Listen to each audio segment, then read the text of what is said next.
Good morning, good morning, good morning, good morning. Check. Is this thing on? Yeah, First Sky Omaha Radio, First Sky Omaha in the morning. In the morning. Thank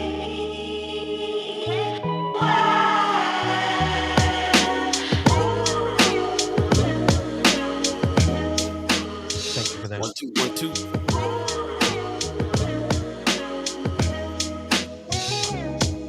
No, seriously. Hello, can you hear me? Hello. Welcome. Thanks for joining us. Once again, you're listening to First Sky Omaha Radio, First Sky Omaha in the morning. In the morning. My name is Paul B. Got Paul Buddi3 Da Gawd in the house. Yeah, I ain't done that one in a while. Paul B. Hey. Shout out to Beth on the radio channel, the 630 Club. Already giving me some love for the mix, so appreciate you. Club 630 getting down. Getting down this morning. Yeah, that's what it is. And shout out to all of you, man. Chat Chimers, Ghost listeners coming on through. See some people coming on in the chat this morning. It's going to be a great day, great conversation. Pop says, good Wednesday morning, First Sky fam, and mad love from Las Vegas. Appreciate you, Pop. All right. Pop's favorite day is Wednesday. Today is not too bad of a Wednesday for me. It's usually a day I'm not too cool with all the time, but not quite over the hump. Not quite. But seeing the light in the tunnel, so it's all right. Except it's 95 degrees out here today, though. So that's the light you're talking. That's the sun. That's not the light I was looking for, but it's here. Mark Matter gives us a good morning from the breakfast spot. Okay, what's up, man? Where's that? What's on the menu? And what you having over there? That's what the question is. Leia Keiser said, "What's up, Wednesday? What's going on with you? Appreciate you coming on through." Yeah, man, we're here, and it's second to the last day of the season. Yeah, man. Countdown. Friday is the last day of the season, so it's going down. He says 111 days until October. Mark Manor says. What's going down in October? What's happening? You a Halloween fan or something? What's going on in October? Yeah. Let us know what's happening. I heard Judas Priest coming to town. Is that? Oh, he said Keystone Cafe, just a simple breakfast today. Okay. That's what's up. 2 eggs and some toast. I had to go in. I took Little Man around one day. We went into Homer's and ran in because we were looking for some breakfast. We were like, Mark Manor knows where the breakfast spots are at. Okay. So we went into Homer's to holler at him real quick. And yeah, man, I forgot where we ended up going. I think we just ended up going to. I forgot where we went. But I have to get with you because you have all the breakfast spots. Breakfast is my favorite meal of the day. So I got to start hitting some of that with you. He says, I like the cold weather. That's why he's looking forward to October. Okay. 111 days. Okay, but October, I guess, is not too cold in October. It's nice and brisk. You're the only person I know count down to winter, Mark. Yeah, that's a new one. Countdown to October. I just heard somebody was coming in town in October, though. You said Judas Priest was coming, though. That's nice. I don't think October. I can't remember what the date was, but yeah, I just saw that. We're getting major shows in Omaha these days. Man. Shout out to Mark Manor, Omaha Buzz. If you want to know about what's going on as far as music is concerned, music scene, and who's coming to town, and send some reviews and everything else, man, check out Omaha Buzz for sure. Yeah, that's okay. I was thinking that, but I wasn't sure, Mark. He says Juvenile. Juvenile coming to town too? Yeah, in October. I told you he's still doing it. He's dropping music videos for his classics. Like, he's still working. Get ride in the Jag, yeah. With Dad. All right. That's Pops. You like that Dirty South stuff too, don't you? Yeah. You wear them Joe O jeans, huh? Pops be about it for real.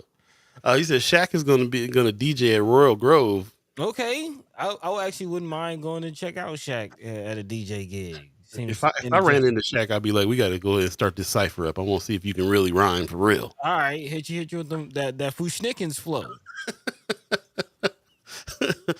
Good morning, Amy. Amy Holmes in the house. Good morning. Appreciate you coming on through.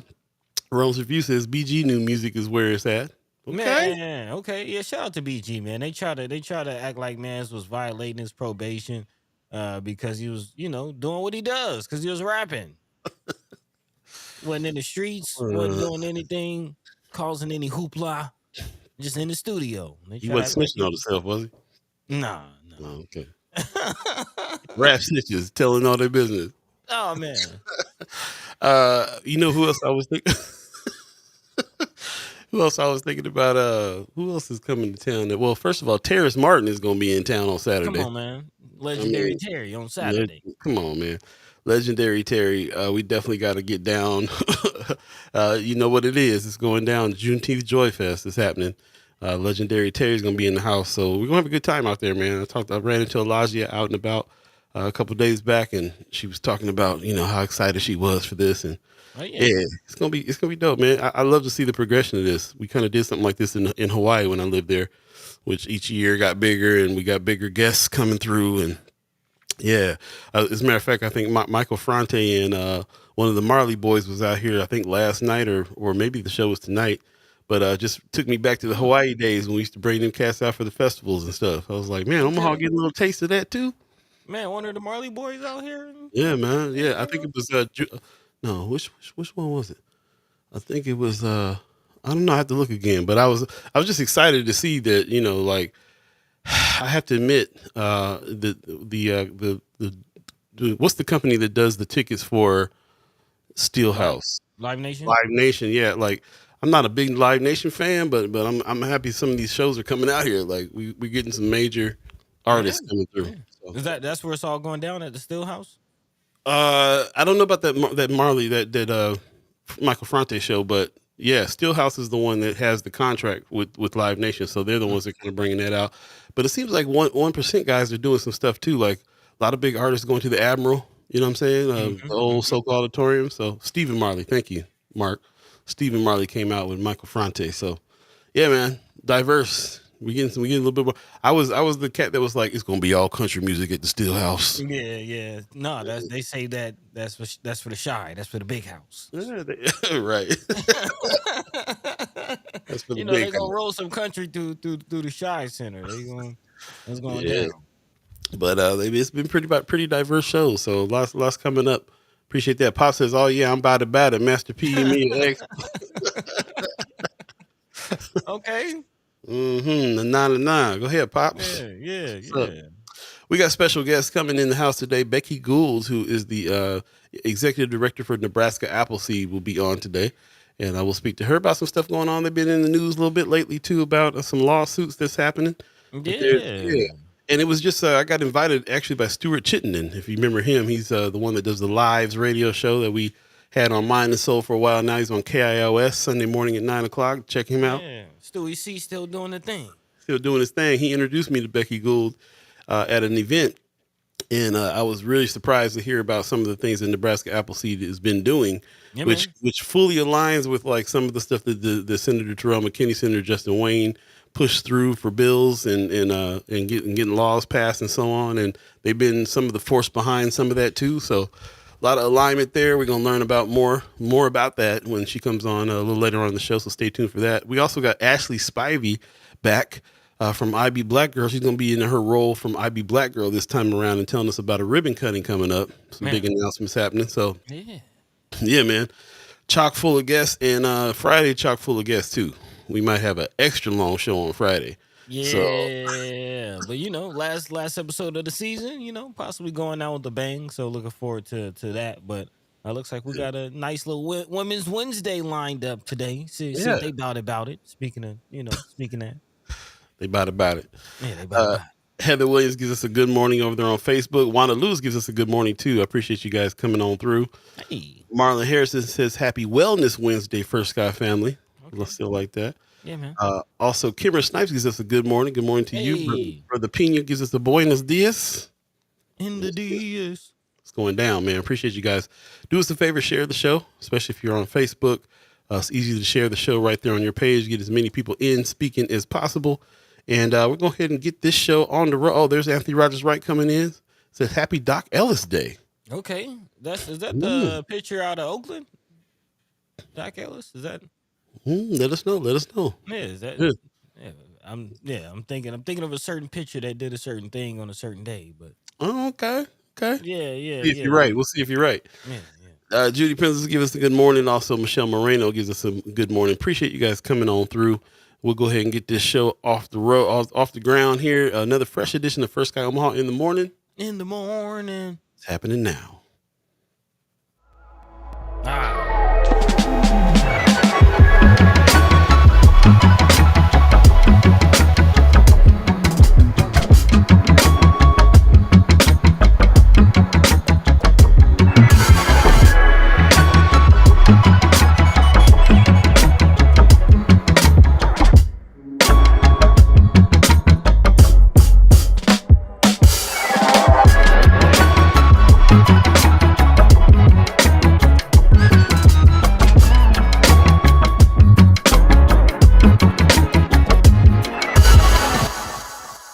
What up? What up? What up? Get ready to chime in the chat. You're listening to First Sky Omaha Radio. First Sky Omaha in the morning. In the morning. Paul B, Buddi3 Da Gawd, all of you chat chimers, ghost listeners, radio listeners.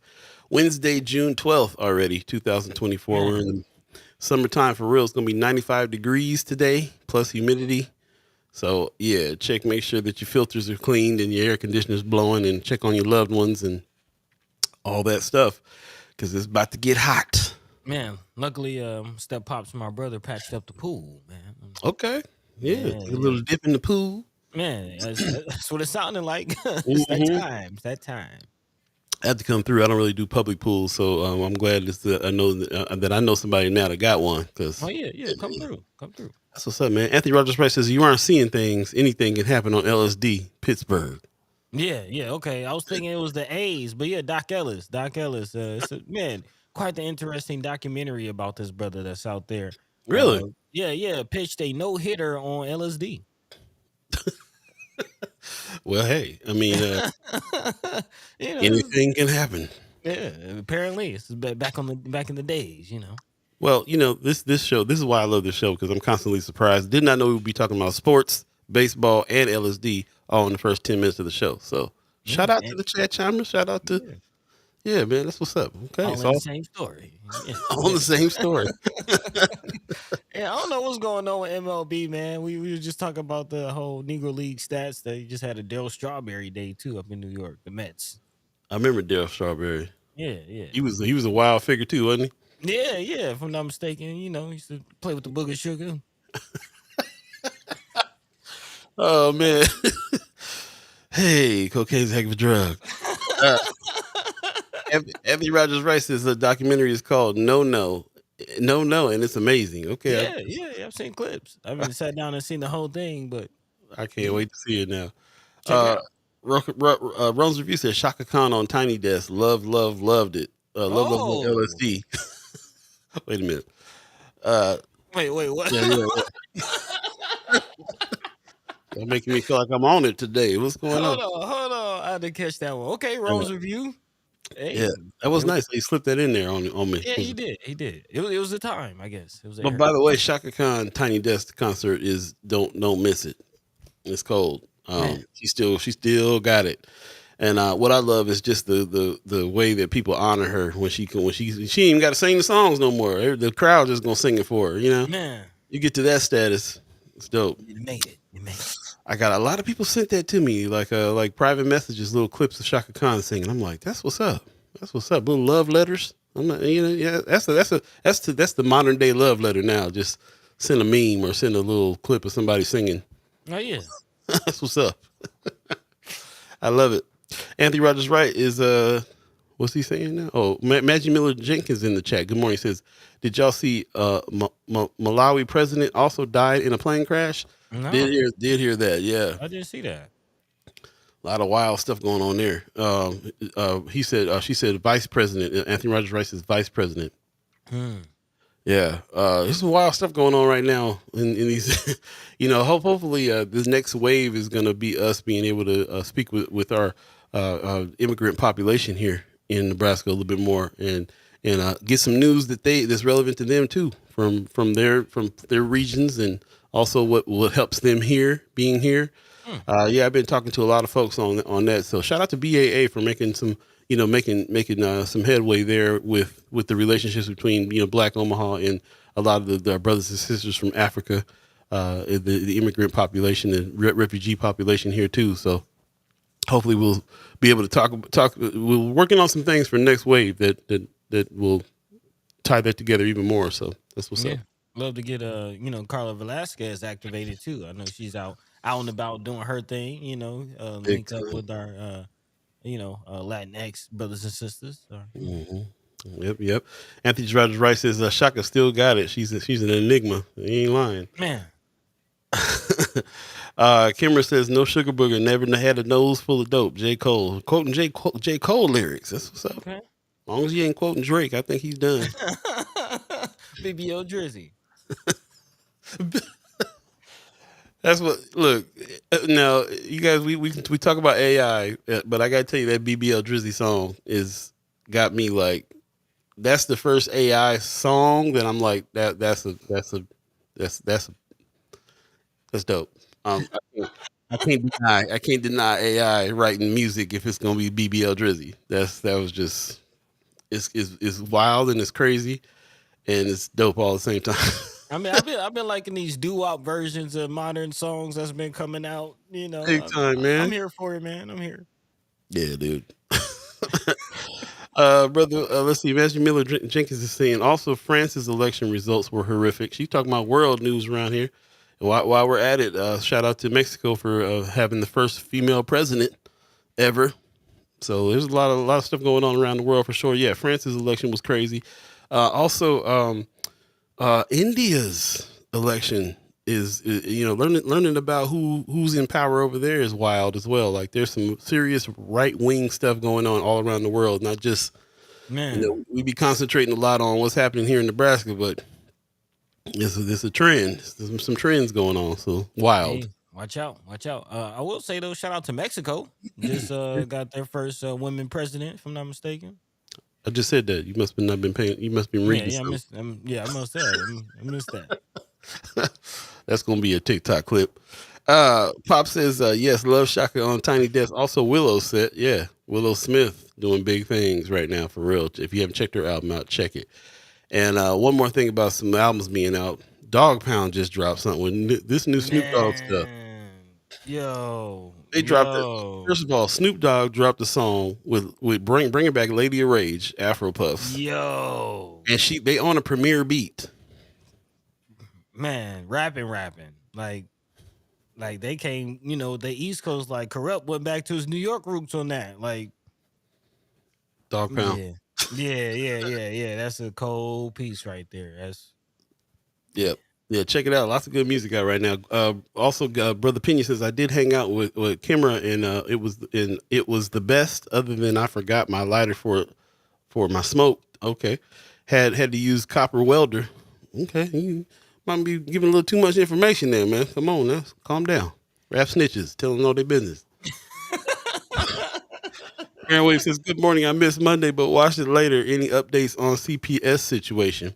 No updates yet on that. Not quite yet. nope. We will be talking to Sherman Wells actually today, not on the show, but a little later on today because he is a special guest that he's trying to bring on for Friday. So we will ask him about what happened with that court date as well with the sister who's trying to get her kids back. So we know that happened. So let us know if you went down to support. Let us know if you did that as well, and we'll be checking in with Brother Sherman Wells a little later on that one. Maggie Miller Jenkins says, don't forget about Mexico. Don't shout out Mexico too hard. 37 assassinations, including 1 hour after the election that paved the way to her election. Yeah, Okay. I did hear about that. I mean, they always got a lot going on. That's for real.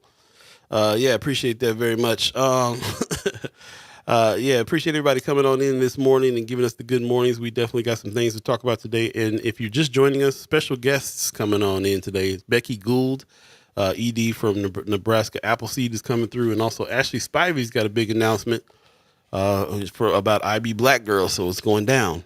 We'll definitely have to we'll definitely be talking to them on this women's. Well, I didn't even plan this, but yeah, it's gonna be a Women's Wednesday today. Yeah, That's what's up. Look how that worked out. Look at God. And this is the second to the last show of the season. So Friday will be our last show of the season. We take a break on June 15th, and we come back on July 15th. So we take a whole month off, but there'll be some things that we're going to be dropping in Friends of First Sky Omaha and on our Facebook page. Definitely give us your email address so that we can throw you on the newsletter, because we're going to be doing some stuff over the break, including some Live Alive with One Another sessions, Chad Chalmers kickbacks, shows, all kinds of stuff going on this summer that we're going to be at, booths out at other events. So we have the chance to keep the conversation going, and also, more importantly, meet in person and solidify this Chad Chalmers group up in a big way. So working on the next wave, and that's coming, and we'll be talking about that all through the break.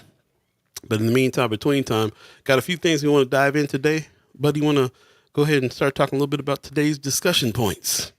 Yeah. Again, we have our guests coming up, so there's definitely some stories that we want to touch on along with our guests. Definitely coming out of Nebraska Appleseed. It looks like DHHS, man, they're making their names and making their way to headlines and making their way to us here on First Sky in all the wrong ways. Looks Mm. like Nebraska Appleseed again, as Paul mentioned. We'll be talking to them today, and they have a lawsuit with or not with, but against DHHS and on behalf of Nebraskans that have been cut off from their Medicaid. So again, there may be there will be actually a call to action a little later on if you or any loved ones that you have been cut off by their Medicaid and didn't really get any information about why or when they were cut off. Yeah, there might be some some responses that can happen. So we'll definitely talk about that. Also, again, Ivy Black Girl having some birthing situations. Of course, the ballot is coming up. It is election season, and not just candidates making their way to the ballot, but also a lot of issues, a lot of topics making their way to the ballot. Women's reproductive rights, still a heavy topic here in Nebraska, and that's really all in IB Black Girl and really kind of Appleseed's wheelhouse. So definitely talking about that and their new opening. But also in other news coming out of Omaha World Herald, City Council has some things that they're going on. Again, their Tuesday meeting went down, and it looks like a $2 million truck route that, again, City Council is um, considering in North Omaha. And again, a Mm. lot of development, a lot of construction happening around us. What does that mean? What does that mean? And where's the truck route? Who will that impact? Of course, already homeowners worried about losing land.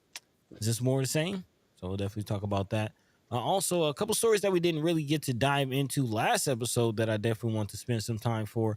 Again, Paul kind of pulled this story about this whole Nebraska voter accuracy project. Again, there's some letters and some theories and conspiracies going on around the state, but in a state that has been recognized with some of the most active hate groups, definitely something to talk about and be made aware of.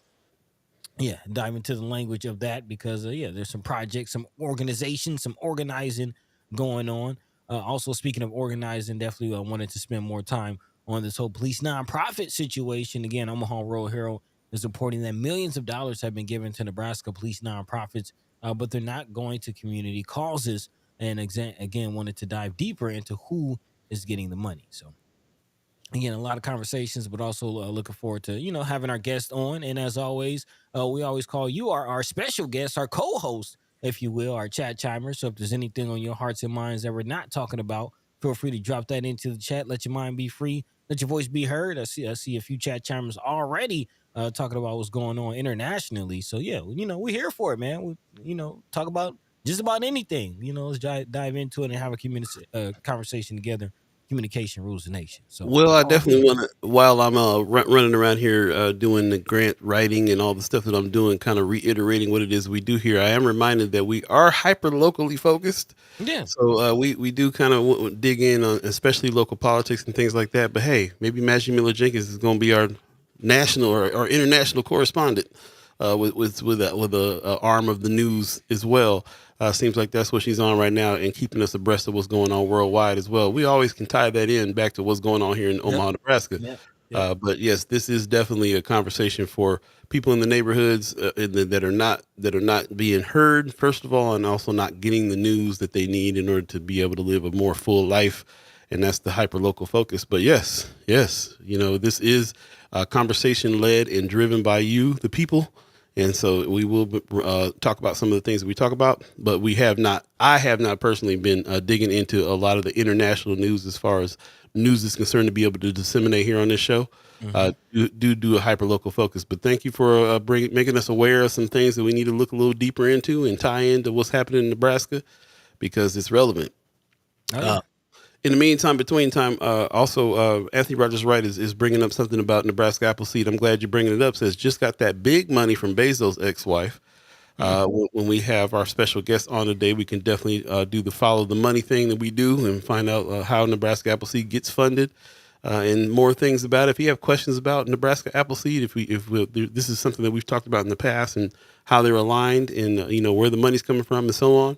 Then be sure to remember that we're going to be speaking to a special guest, the executive director of Nebraska Appleseed, coming up, and we can ask questions as if we're face to face.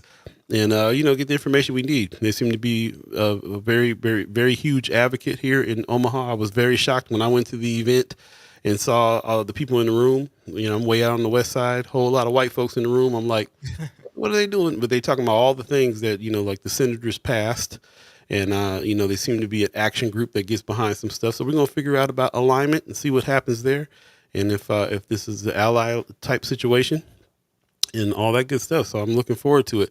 They come with good references. Anybody that Stuart Chittenden shouts out, is pretty much on the up and up because he's a straight up dude too. So shout out to him for making that connection. Also, Anthony Rogers Wright is saying in the chat, maybe you can have Tony Connor on the show, and he will show up with an apple in his mouth. Okay. Gwen Easter gives us a good morning. Appreciate that. Rome's Reviews tells us saying, hit the like button. 314 subscribers. Okay, so slowly inching up on the YouTube subscribers. Please like and subscribe. Yep. Appreciate that very much. And thank you for everybody who's coming on in. We're going to go ahead and get started before we get our first guest in.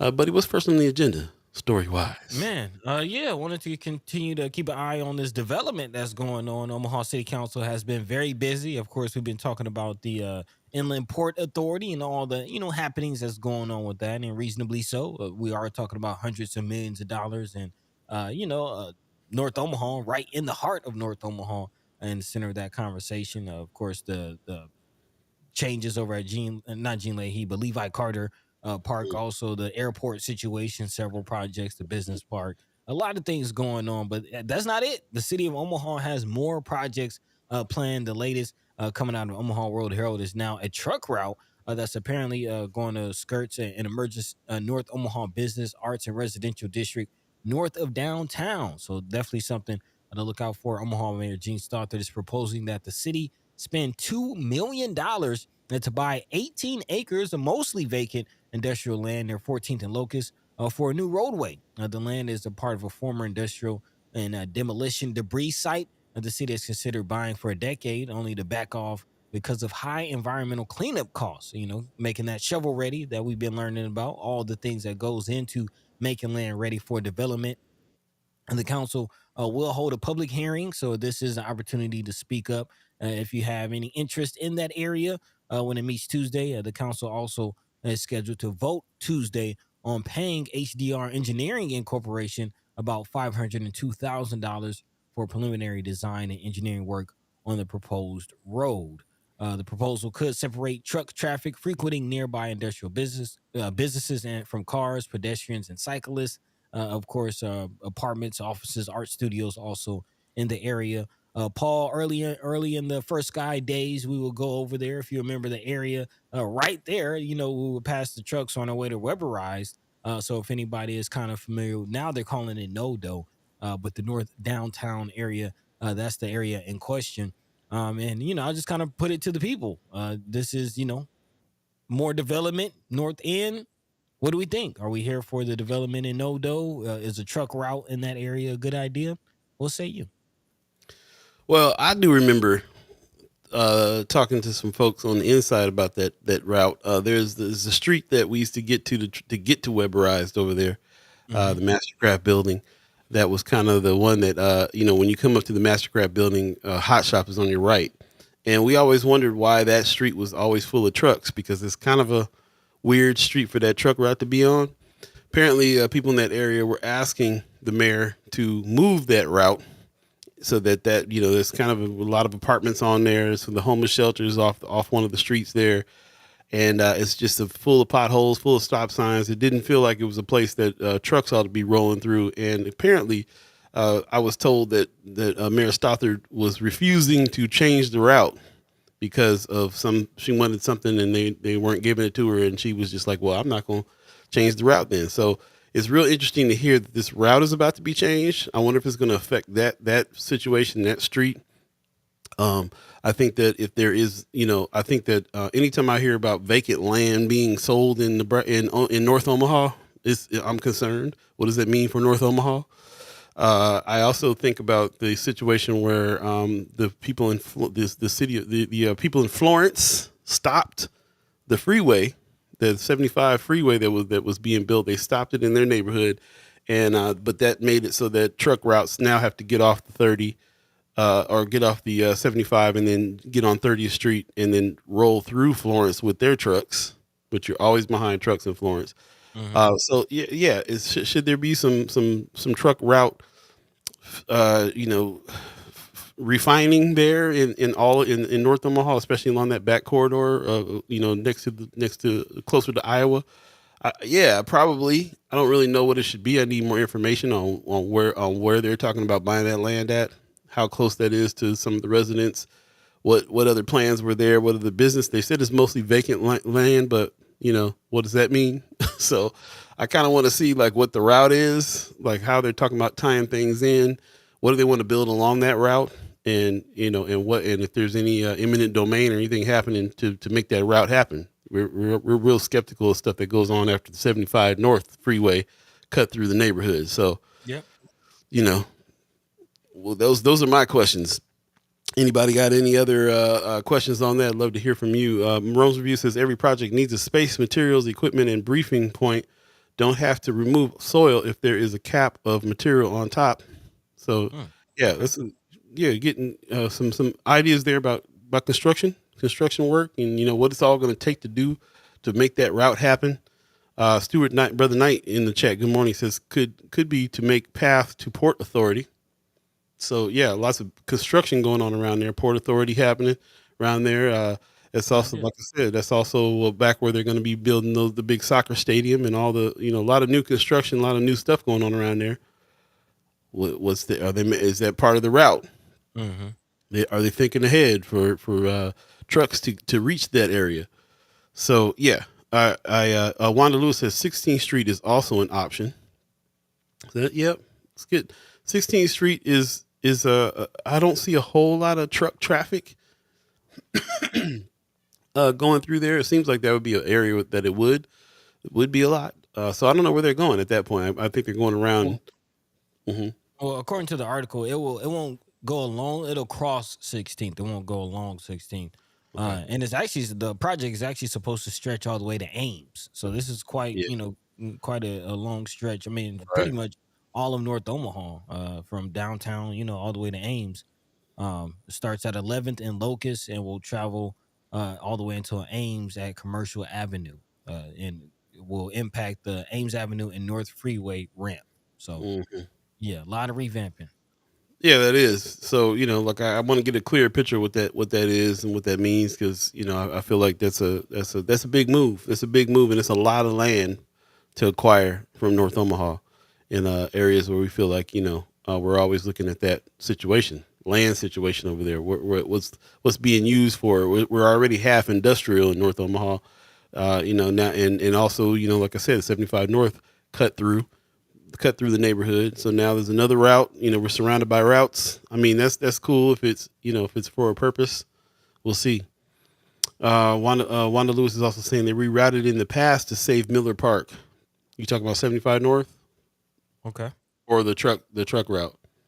Which one is Truck it? route. Okay. No, I think this. Well, kind of both. Because 75 North is about trucks.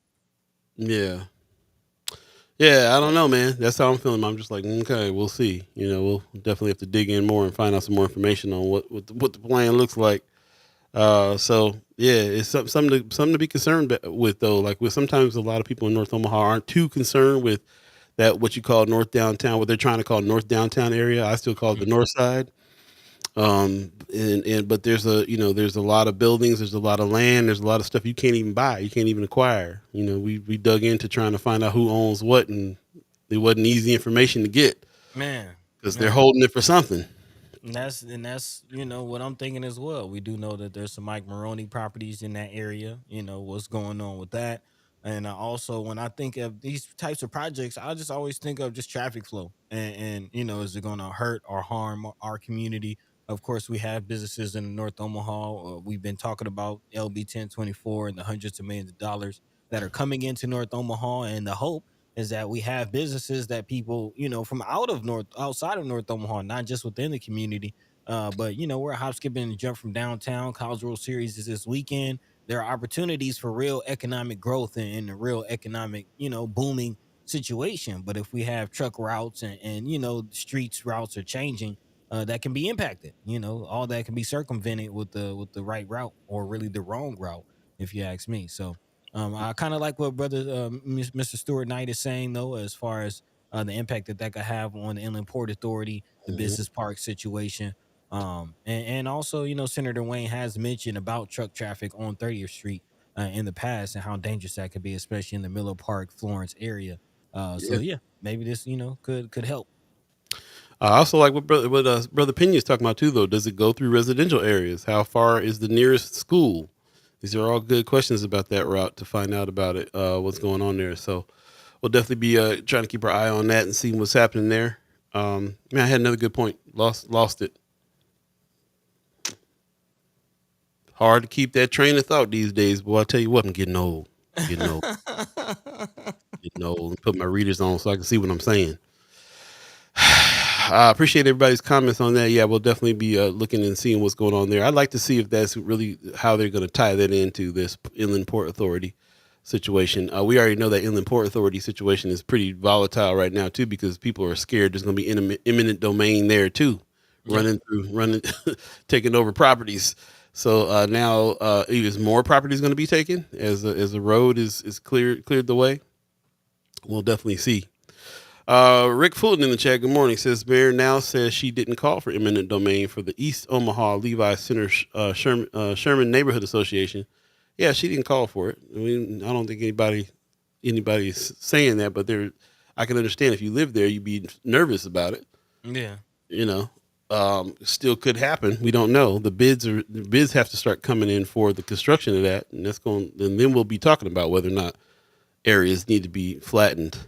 Yeah, I think the issue is, it's not that it has been called, like Paul said, but it hasn't been ruled out either. It's not, it's not, there's no real promise being made that they won't use eminent domain. So yeah, it really is a real fear.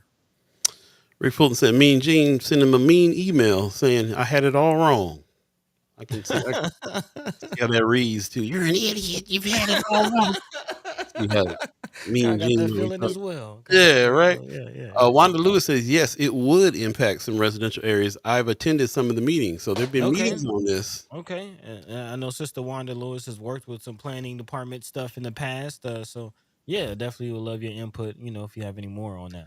Well, she's saying that she's been to some of these meetings according to this particular subject. So we'd love to get a report on some of that stuff, what has Yeah. been being said. And also let us know when those meetings are coming up too, so we can kind of spread the word and get other people there. If they're still having meetings with the public about this, that's a good thing. There definitely will be more meetings with the public. Again, City Council is set to have some public hearings and a public vote.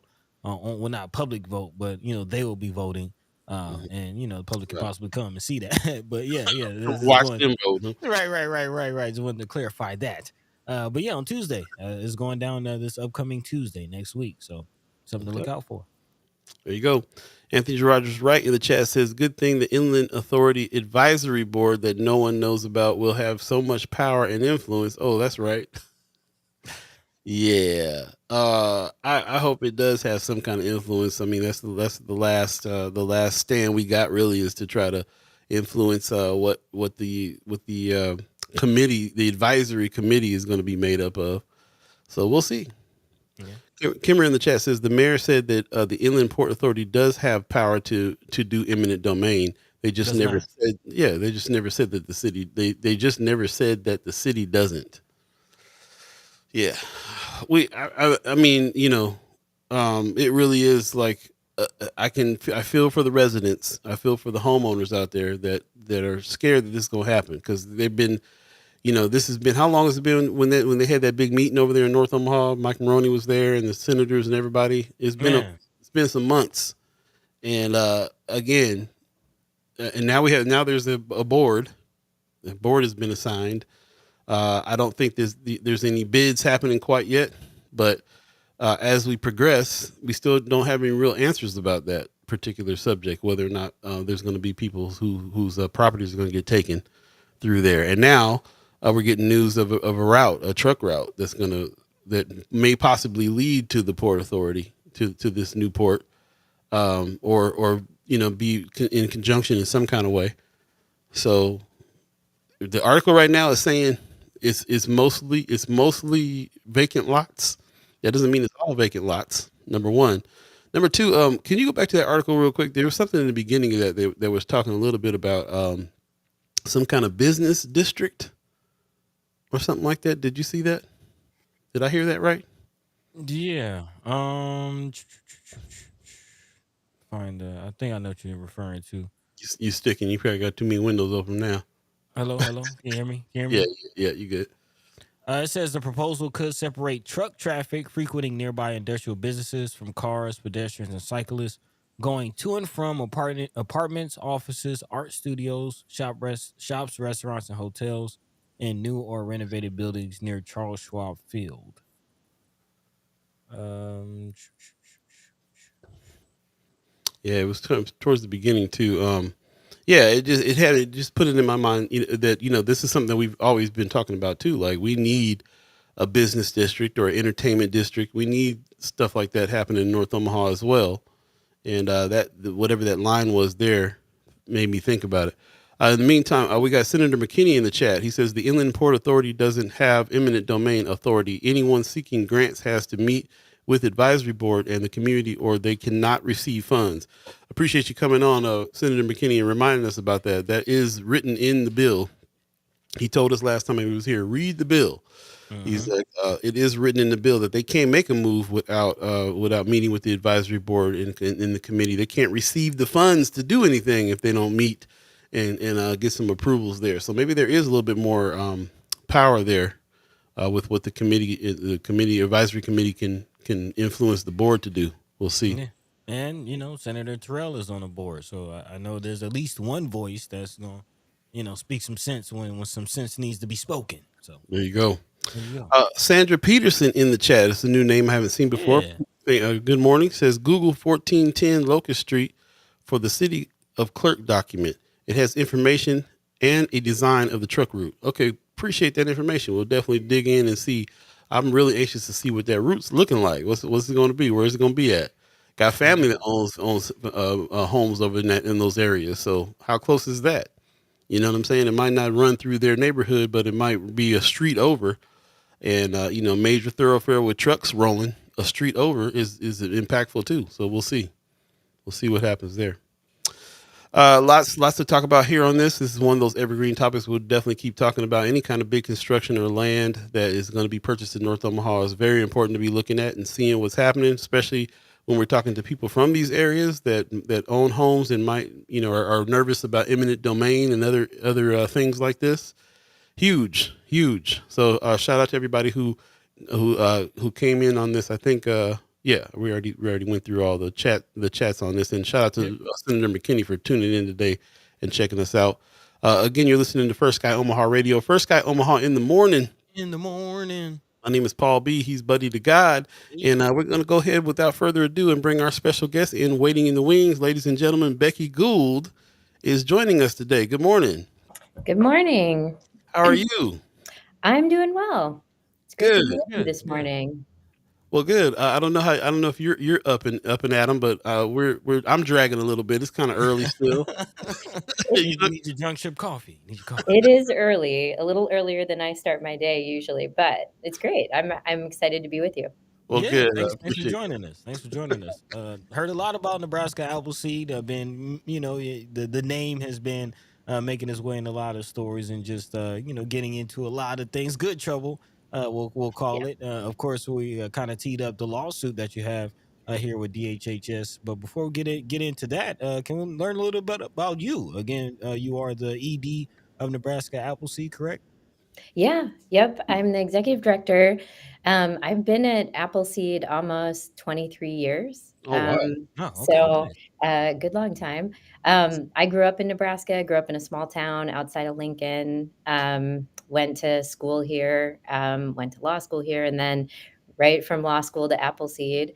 And so have been doing this work for a good long time. And yeah, we we try to get into some good trouble, things that will hopefully make a big difference to folks across the state. Yeah, yeah. So what is the work for those of us that don't know what Nebraska Appleseed does? Tell us about what you guys do there. Yeah, our mission as an organization, so we're a nonprofit advocacy organization.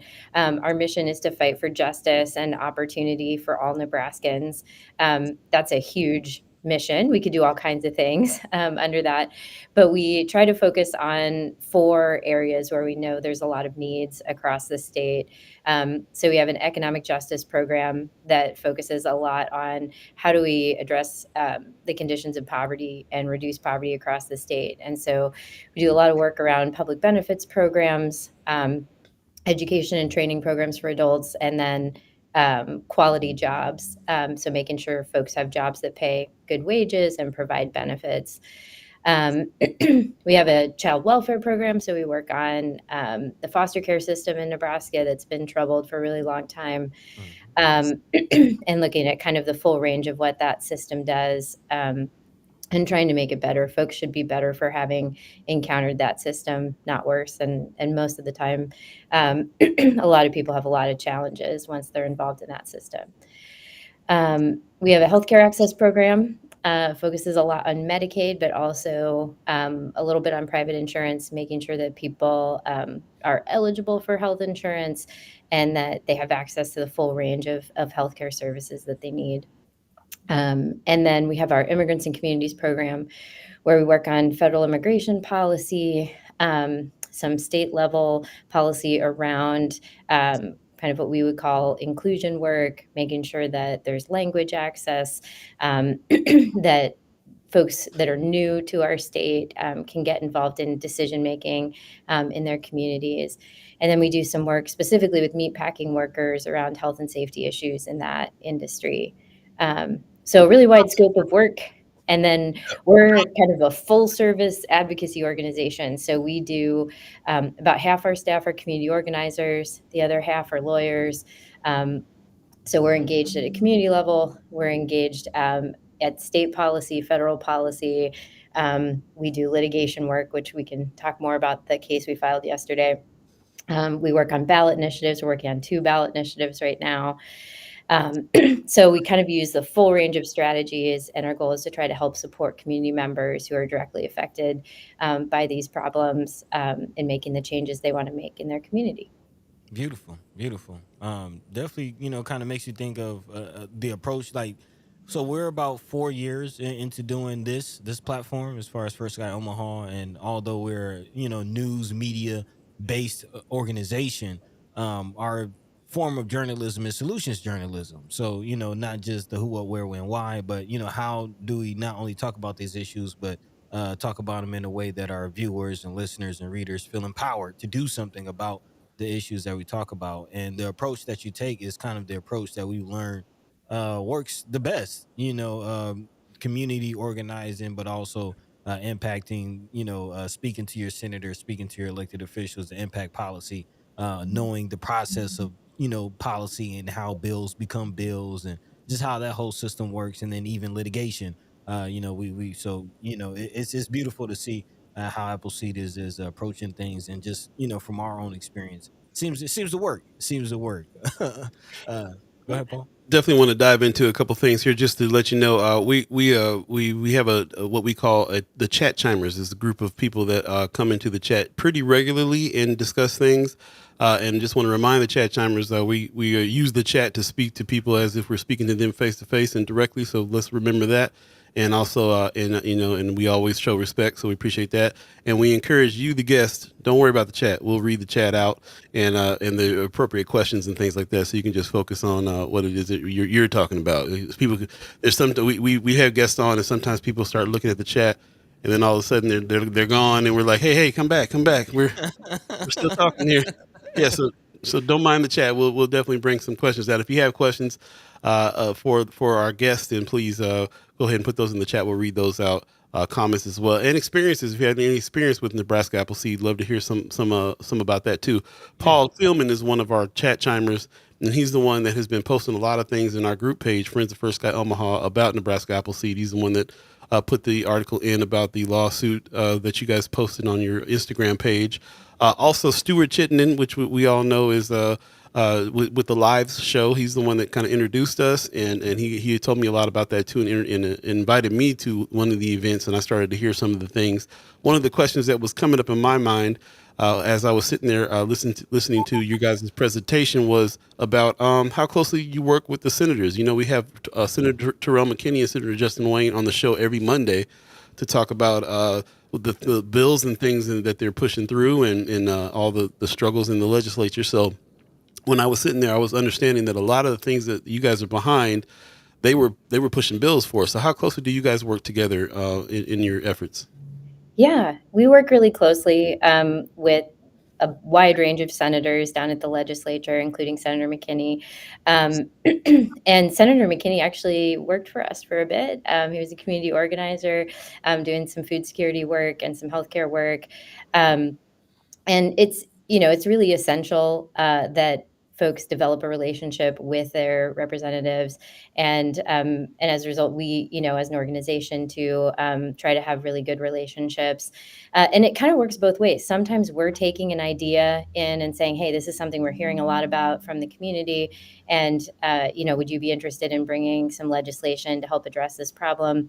Sometimes it goes the other way, where a senator is reaching out to us and saying, hey, I know you have expertise on Medicaid. I'd like to do something in this space. Could you help me put something together? Awesome. And we're a nonpartisan organization. And so we work with, folks that maybe we only agree on a narrow slice of something, and we might disagree on a whole bunch of other things. But we sort of take the approach that, where we can find agreement, we should try to do as much good as we can. Oh. And so, we spend a lot of time during the legislative session down at the Capitol, and trying to help make sure, good things move forward. And sometimes we're trying to stop things that we think would do harm to the community. Hmm. Okay, learn a little bit more about that, and also that's interesting. Senator McKinney worked there with you guys pretty closely, so that's two people from our First Sky Omaha family that's giving you some you got some good references coming. Yeah, yeah, yeah, yeah, yeah. Also, Kimra's giving you some love. Hmm. Kimra in the chat says Nebraska Appleseed is also a member of the Nebraska Civic Engagement Table, which we work closely with as well. They have some booths at our events and things like that. Hmm. So yeah, okay, okay. She's also asking who's all on the board. Who's on the board of Nebraska Appleseed right now? Yeah, so we have 21 board members at Wow. the moment. So it's kind of a big board. All our board members are listed on our website, and so you can pull that up and see. And it's right now we have uh, about even representation between Lincoln and Omaha, and then we'd love to have more representation across the state on our board, but we do have one board member who is in Northeast Nebraska. So, um, and it's really important to us that we have folks with all different kinds of backgrounds and experiences on our board, helping to guide the work that we do. So, and if folks are interested in getting more connected to Appleseed, I encourage them to reach out. And yeah, I'm hesitant to go through the list because I feel like I might forget somebody, and I don't want Hmm. to do Hmm. that. But We're just kind of scrolling through right now, just kind of see if Hmm. some names you recognize here. So okay. Kimra, I know you're watching, so let us know if you know anybody on the board here that you recognize. So Of yeah, course. appreciate. Hmm. I'm just gonna point out, of course, Stewie C, Stuart Chittenden is Hmm. on the board as well. Um, Old Stewie, that's my yeah, man. yeah, yeah, yeah. All right, appreciate that. Another question that we have about any organization that we talk to that comes through. I'm sorry, let me see if I can stop sharing. Okay, there we go. The question comes up about funding. So we always have the question. We always have the attitude, follow the money, and that'll kind of tell you like who's behind and what their purpose is for existing in the first place. So where's the major funding come for Nebraska Appleseed? yeah, so about 85% of our budget comes from private foundations, both local Mm. foundations and national foundations. We have two government grants, well, three. We have a small grant we get from OSHA, actually, at the federal level, to do Mm. training work with meatpacking workers on health and safety issues. Mm. We have We get some money from court filing fees. So when you file a court case, you pay some additional fees. Some of those fees go into a fund to help provide free legal representation to folks. So for example, the case that we filed on Medicaid, that work is partially funded by some of those court filing fees and allows us to represent folks for free. And then we have a small grant from the city of Lincoln and county, their joint budget committee. But part of the reason we don't have a lot of government funding is a lot of our work is sort of advocating at government. So we don't want to be in a situation where we don't feel like we can hold government entities accountable. And sometimes when that's where your money comes from, it's really hard to push back in the ways that you need to sometimes. And then the remaining 15% comes from really generous individuals. So we just there's a giving day in Lincoln, Give to Lincoln Day. Our goal was to have 350 individual supporters. We hit that goal. Nice. We really value the active participation with us, and we're really excited just at the volume of individual support that we have from folks all across the state. That's cool. Yeah. Much success and support from Omaha area, or is it mostly Lincoln? No, we have a lot of support from Omaha. Yeah, a lot of very generous. They've sort of changed the Giving Day process. So there used to be Omaha Gives and then the Lincoln Giving Day, and they kind of retooled things in Omaha. So they don't have that same kind of platform that they do in Lincoln. But we definitely are up in Omaha a lot and have a lot of supporters and folks who are active with us from Omaha. So the other thing that I was wondering about too is a lot of the advocacy work that you're talking about that you're doing, like the 4 things that you stated a little earlier. A lot of that is really where North Omaha, Central Omaha, Omaha in general is a place where a lot of that kind of stuff is actually happening. So I'm sure. So it sounds like a lot of the work that you're doing, even though you're Lincoln based, is to help situations in our areas more. Is that how that works? Yeah, we're a statewide organization, and the issues we take on are really system issues. So they're Mhm. issues that are going to touch, Nebraskans all across the state. And the Medicaid case is a good example. We've had kind of the largest termination of people from the Medicaid program in the Wow. history of Nebraska. So 100,000 people have been moved off of that program. And those are folks all across the state in all different kinds of situations. And so what this lawsuit is really aimed at is when the state is going to take someone off a public benefits program, they're required to tell them why and to be really specific in that so that the person has the ability to say, oh, yes, that makes sense. That's my situation. Or say, no, that's not my situation. You made a mistake. Right. And what the state has been doing is just saying income exceeds requirements, but it hasn't been telling folks how they've calculated their income and what that calculation is. And so, for a lot of people, you get that notice and you're like, well, I guess if they're saying it exceeds it, exceeds it. But they haven't told people what's the income level that you can't exceed. Here's what we determined your income to be, and giving people the ability to appeal if they don't think it's right. And that's the essence of due process, right? Is that you are supposed to get good information that allows you to make that decision about whether you need to appeal or not. So the hope is that we can not only help support the client in this case who has a really difficult medical situation and is facing some real hardship, be able to get her situation resolved, but also any other Nebraskans who've received one of these notices, we'd love to talk to you and hear more about your situation and see if you're in a position to become a part of the lawsuit or if there's other ways that we can help folks.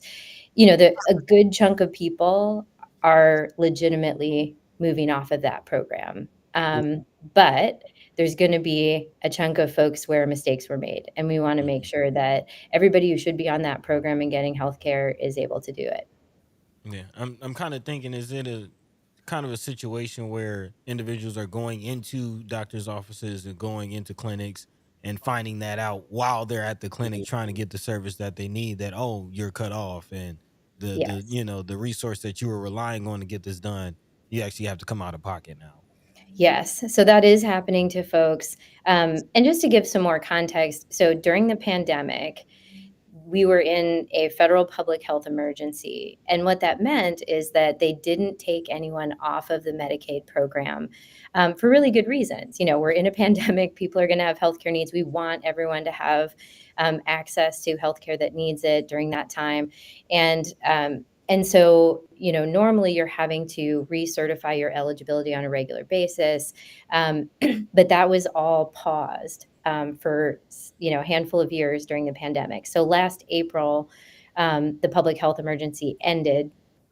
So it's been a year now that we've been out of the public health emergency. And so once that was over, states had to start going back and reviewing everyone who was on the Medicaid program and determine, who should move off the program. And that's, it's a legitimate process. It's something the state had to do. But the concern that we have is that, again, a lot of folks, who are being moved off that program don't have good information about why. And when those, mistakes are made, a lot of people are just going to say, well, okay, this is my situation, and move on and Yep. take on that hardship. If you're in the doctor's office and you need that procedure, you're going to find a way. And it's just really unfortunate if folks are eligible for the program and those services should be covered to be in that situation. Yep. Yep. Kimra Snipes is echoing that in the chat. She says the average person doesn't know that. We experience the cliff effect and just go with it. She says, I never knew that we could even ask that. Shameful. Yeah. Kind of Yeah. makes me think of evictions. We're kind of learning about the eviction situation with OHA, with Mr. Asani Lee. And OHA going through the process of just slapping people with 2-day notices, and people kind of get in situations where it's like, oh, I didn't know this. They don't know that they can even ask questions, that they can even challenge some of these decisions, and like you said, just decide to go through the hardship because they don't know that they have other options. So big thank you to fighting for this. So I guess as far as the lawsuit goes, what are you? Is there like a monetary thing that you're looking for? Or are you just looking for compliance? What is the goal? Yeah, no, it would be compliance. So getting the state to provide proper notices to everyone who received, an improper notice. So basically, the court will decide whether the notices that the state provided meet the constitutional requirements of due process. Are they specific enough and clear enough for people to know what their situation is and to determine whether, it's right or it's not right? And so if the court determines that that's the situation, then the state would be required to provide new notices to folks, reinstate Mm-hmm. people back on the program until they provide proper notice. So, and it's important. And what it would also do is set a precedent for all of the other public benefits programs in terms of what is sufficient for notices. So while Mm-hmm. this specific case is about Medicaid, we know folks get terminated from the SNAP program, from childcare subsidy, from a wide range of other public programs. And the state has an obligation to meet that due process requirement anytime they're terminating folks from a program. Man. So this kind of brings me to a larger conversation that we were having with Senator McKinney on Monday, and he kind of tipped us off to DHHS. And just I know DHHS is, the target, if you will, of this lawsuit, the recipient. And he had mentioned that a lot of issues, especially in the community of North Omaha, kind of stem back to DHHS. And looking at your website, a lot of the issues that you deal with regarding poverty, health, families. A lot of that also falls under DHHS. So just kind of just in a general sense, what is your feel about how DHHS works in the state? With your relationship with them working. Yeah. What are your thoughts? Yeah, I think a couple of things. It is a massive agency. It is a really, really big agency. And I think that's part of why. So a lot of programs are flowing through that. A lot of support that people receive is, coming from that agency. And so it's part of that's why it's getting, it has so much attention on it in terms of legislators looking at what's going on. Our relationship with DHHS, we try to keep an open relationship there, even though we do sue them. We are often, engaging with them in ways where we're trying to hold them accountable to state law, to federal law, to practices that align with the work that they're supposed to be doing. So there's definitely can be tension there, but we really try to keep an open relationship because it's really helpful to the community folks we're working with when we can call someone over there and say, hey, this happened. Is it right? Can you fix it? And a lot of times we can get things resolved without needing to go to court.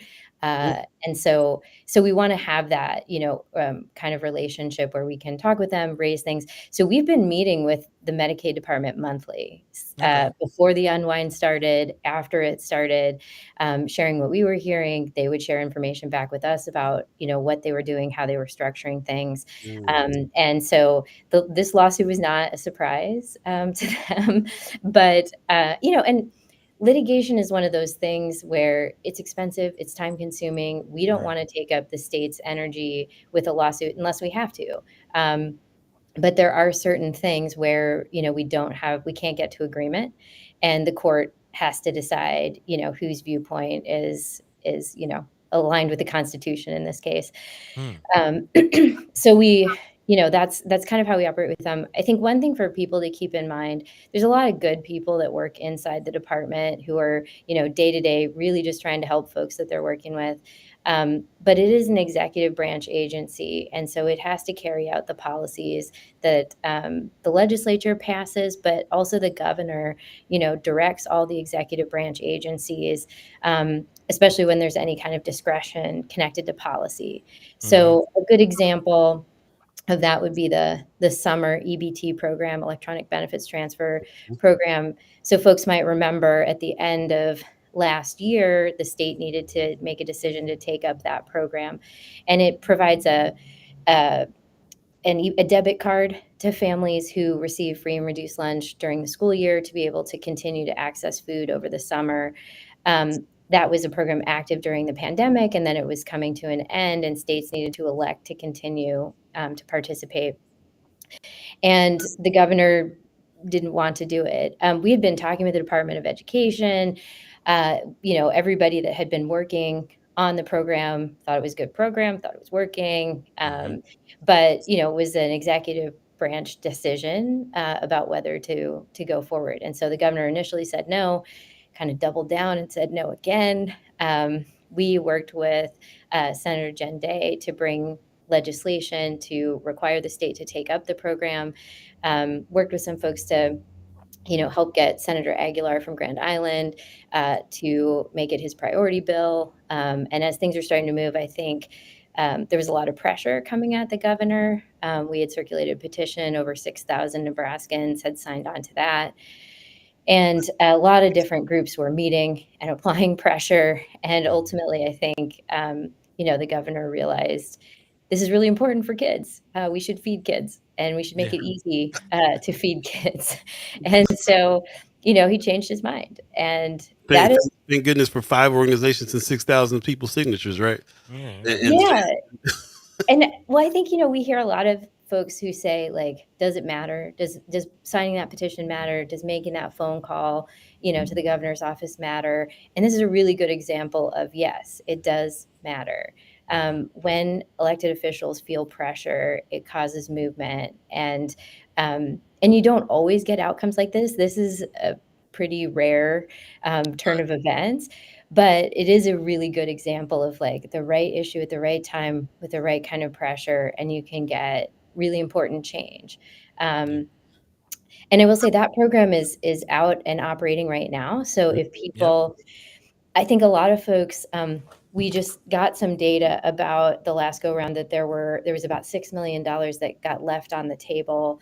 I think in part because people might have received a debit card and didn't know what it was, thought it might be a scam, that kind of thing. So we really do want to help get the word out to folks that if you get something in the mail that says summer EBT, you want to pay attention to that. And if you have questions, you should reach out. Um, you can reach out to Appleseed. We'd be happy to talk with folks about it. And if you think you should be eligible and you didn't get connected to the program, that's also something that we can help with. So it's that program is up and running right now. So folks should be having those debit cards and being able to purchase food. Love it. I was going to ask you about some of the victories there. So that's a good one. That's very recent and relevant to some of the conversations that we've been having. Shout out to Paul Philman, who put articles in Friends of First Sky Omaha to let us know that the summer EBT program is on the way. We're able to kind of spread that news around as well. If you're just joining us, it's 8:10 right now. If you believe in the concept of time, and we're speaking with Becky Gould. She is the executive director of Nebraska Appleseed. We've been wondering about what Nebraska Appleseed actually does, and we're finally understanding a lot of what's happening here, and finding some alignment, understanding that they're aligned with a lot of the issues and the things that we talk about that we found is relevant to the people that we talk to personally here on the show, our chat chimers, our ghost listeners, our what we call co-hosts in First Sky Omaha family. We get a lot of information about what these people think is relevant in the help that they want to see and the progress they want to see in our neighborhoods. So sounds like you guys are advocates for that and working with a lot of the senators that we talk to on a regular basis as well to get some things done and working on topical issues like that, like the summer EBT and so on and so forth. So if you have any questions for Ms. Gould, please put it in the chat, and any comments, questions. We got her for another couple minutes, and I just wanted to kind of jump to another subject. Unless, Buddy, do you have something on your mind real quick? Because I just had a quick thought that I wanted to jump to real fast, unless you had something specific. No questions. Just I'm glad she mentioned the executive thing because that's what came to mind as far as the Medicaid situation. You think of Governor Ricketts, and how he drug his feet with the whole Medicaid and the state. The Nebraskans voted for it, and he still drug his feet. And now we have Pillen's administration kind of not in real compliance with it. So very interesting. And there is a petition, or is there that is something I want to touch on the lawsuit. There's a call to action for this. Is there information that people can reach out to, or a number of people can reach out to if they find themselves in that similar situation? In terms of Medicaid, Yes, the yeah. lawsuit and what's going on. Yeah, folks can reach out to our office. So we have an online intake form that folks can fill out, or they can also just call. And we're happy to talk to anybody who has questions about it, anyone who's had a similar experience where they've gotten one of these notices and, it didn't explain why they were being taken off the program. So, yeah, we'd love to talk to folks. What's the phone number there real quick, just so I can throw it in the chat? Yeah, it's 402 Mm-hmm. 438 8853. Okay, cool. Thank you. Yep. Sounds good. So one thing I wanted to address real quick in the last minute here of speaking with you. I know we'll let you get on about your day. Yeah, she's here a little bit earlier than she usually gets up with us today. So I really respect that about you and respect your time. I do see when I was in the room at the meeting, I saw what I saw personally was a lot of white people in the room that were speaking on issues and subjects that had to do with me and my neighborhoods. How do you guys deal with the kind of savior complex situation that can come up with a lot of white folks that advocate behind these kinds of issues? Any comments? I know that's a big one. Yeah. Yeah. I'm not trying to spot, but I did want to see if you had anything to say about that before you go. Yeah, I think it's really important. It's really important that you bring it up, and it's really important to talk about. Our approach at Appleseed is really to follow the community's lead.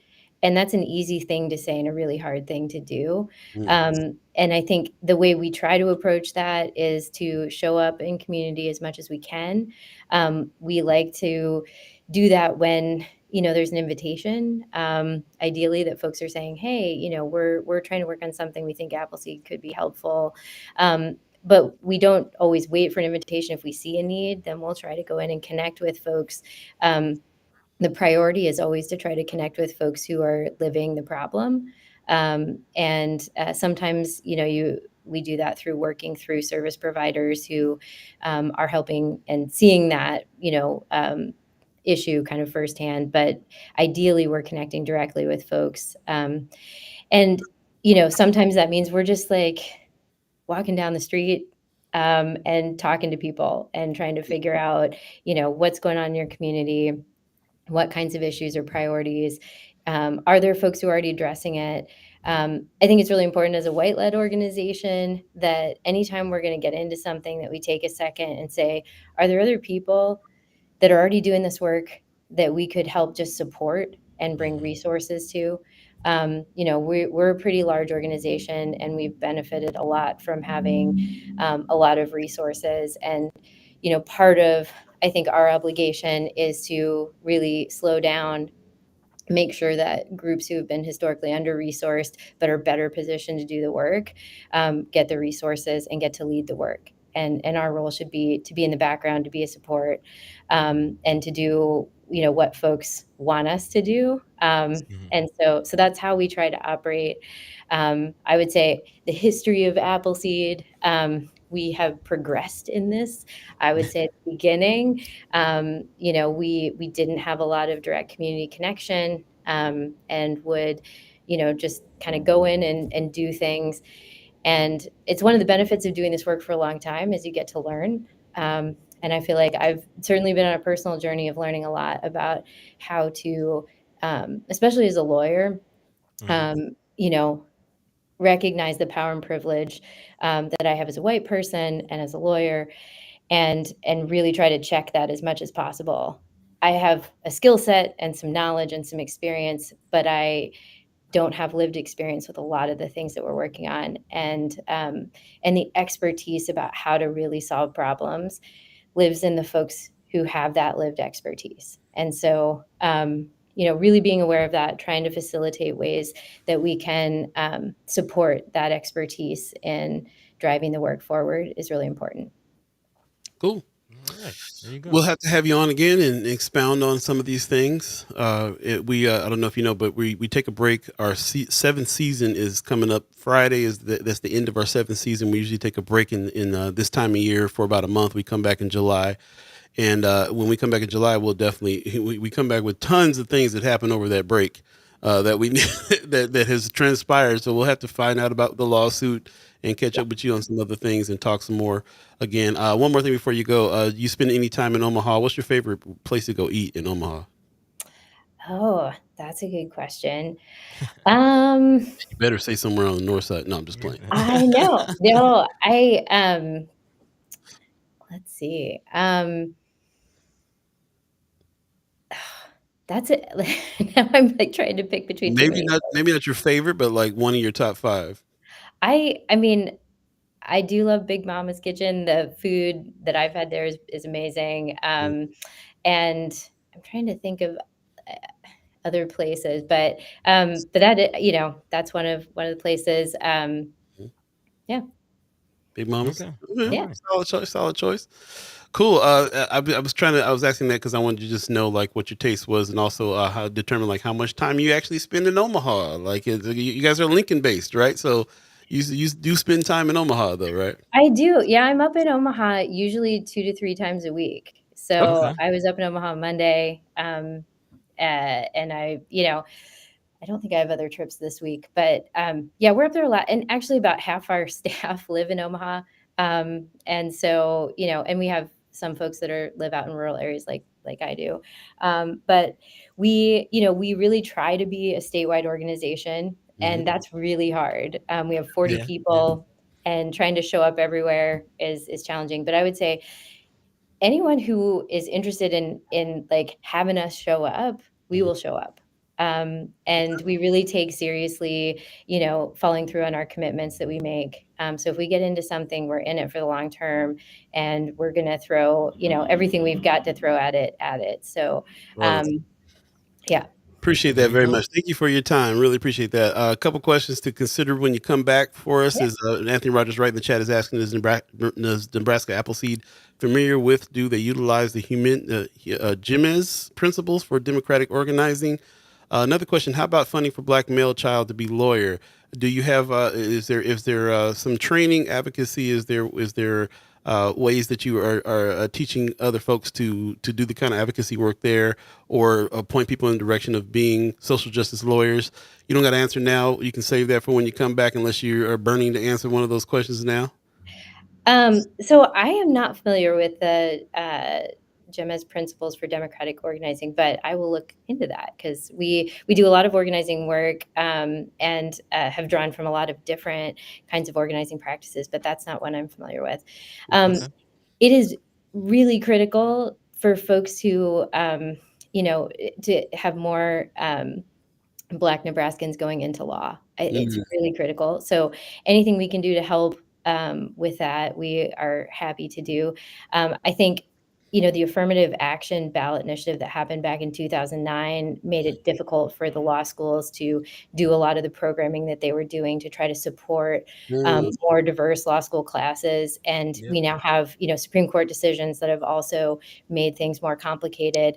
But at the end of the day, encouraging folks, we do run internship programs here all year round at Appleseed, and we've helped a lot of people get into law school. And so if that's something people are interested in, we encourage them to, apply for an internship, get connected to our volunteer program, and we're really happy to help support people in that journey. That's There you great. go. I'm That's glad it. that that question was asked, because I was that's a good thing to know about what you guys are doing over there. So appreciate that very much. Yeah, yeah. Sorry for keeping you past the time here, but we appreciate you coming by, and we'd definitely love to have you back. Yeah, no, my pleasure to be here. Thank you so much, and happy to come back anytime. Very Great, cool. great. Thank you. See ya. All right, ladies and All gentlemen, right. All Becky right. Gould, Nebraska Appleseed. Okay, we've been learning some things. Appreciate you guys' comments and questions. I'm sorry that I didn't get to all of them, but thank you for joining us with that. And like I said, we'll have her back, and we'll dig into some of those things as well. Yeah, Marianne in the chat giving them some love on their newsletter. She says, thank Oh, you, okay. Becky. Your newsletter is very helpful in keeping on top of what's going on in the legislature and everywhere else. So, okay, check them out. Very cool. Very cool. Let's take a quick break, and we'll come back, and we're anticipating our next special guest. But thanks for you guys sticking around. Please stick around, and we'll be talking soon about all the other subjects that we got going on today. Stay tuned. You're listening to First Sky Omaha Radio. First Sky Omaha in the morning. In the morning. Paul B, Buddi3 Da Gawd, all of you chat chimers, ghost listeners, radio listeners, stay tuned. Hey, We'll be right back, y'all. don't touch nothing. Nothing.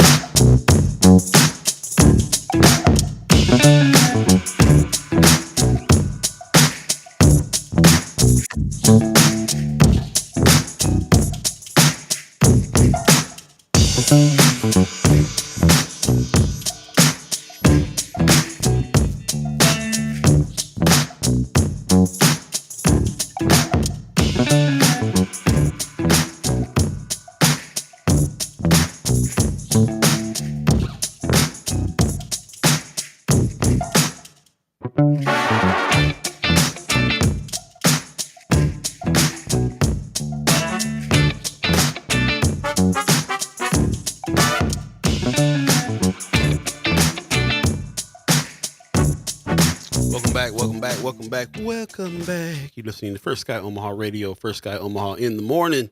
In the morning. My name is Paul B. Sometimes they call me Jim Tim. Paul B.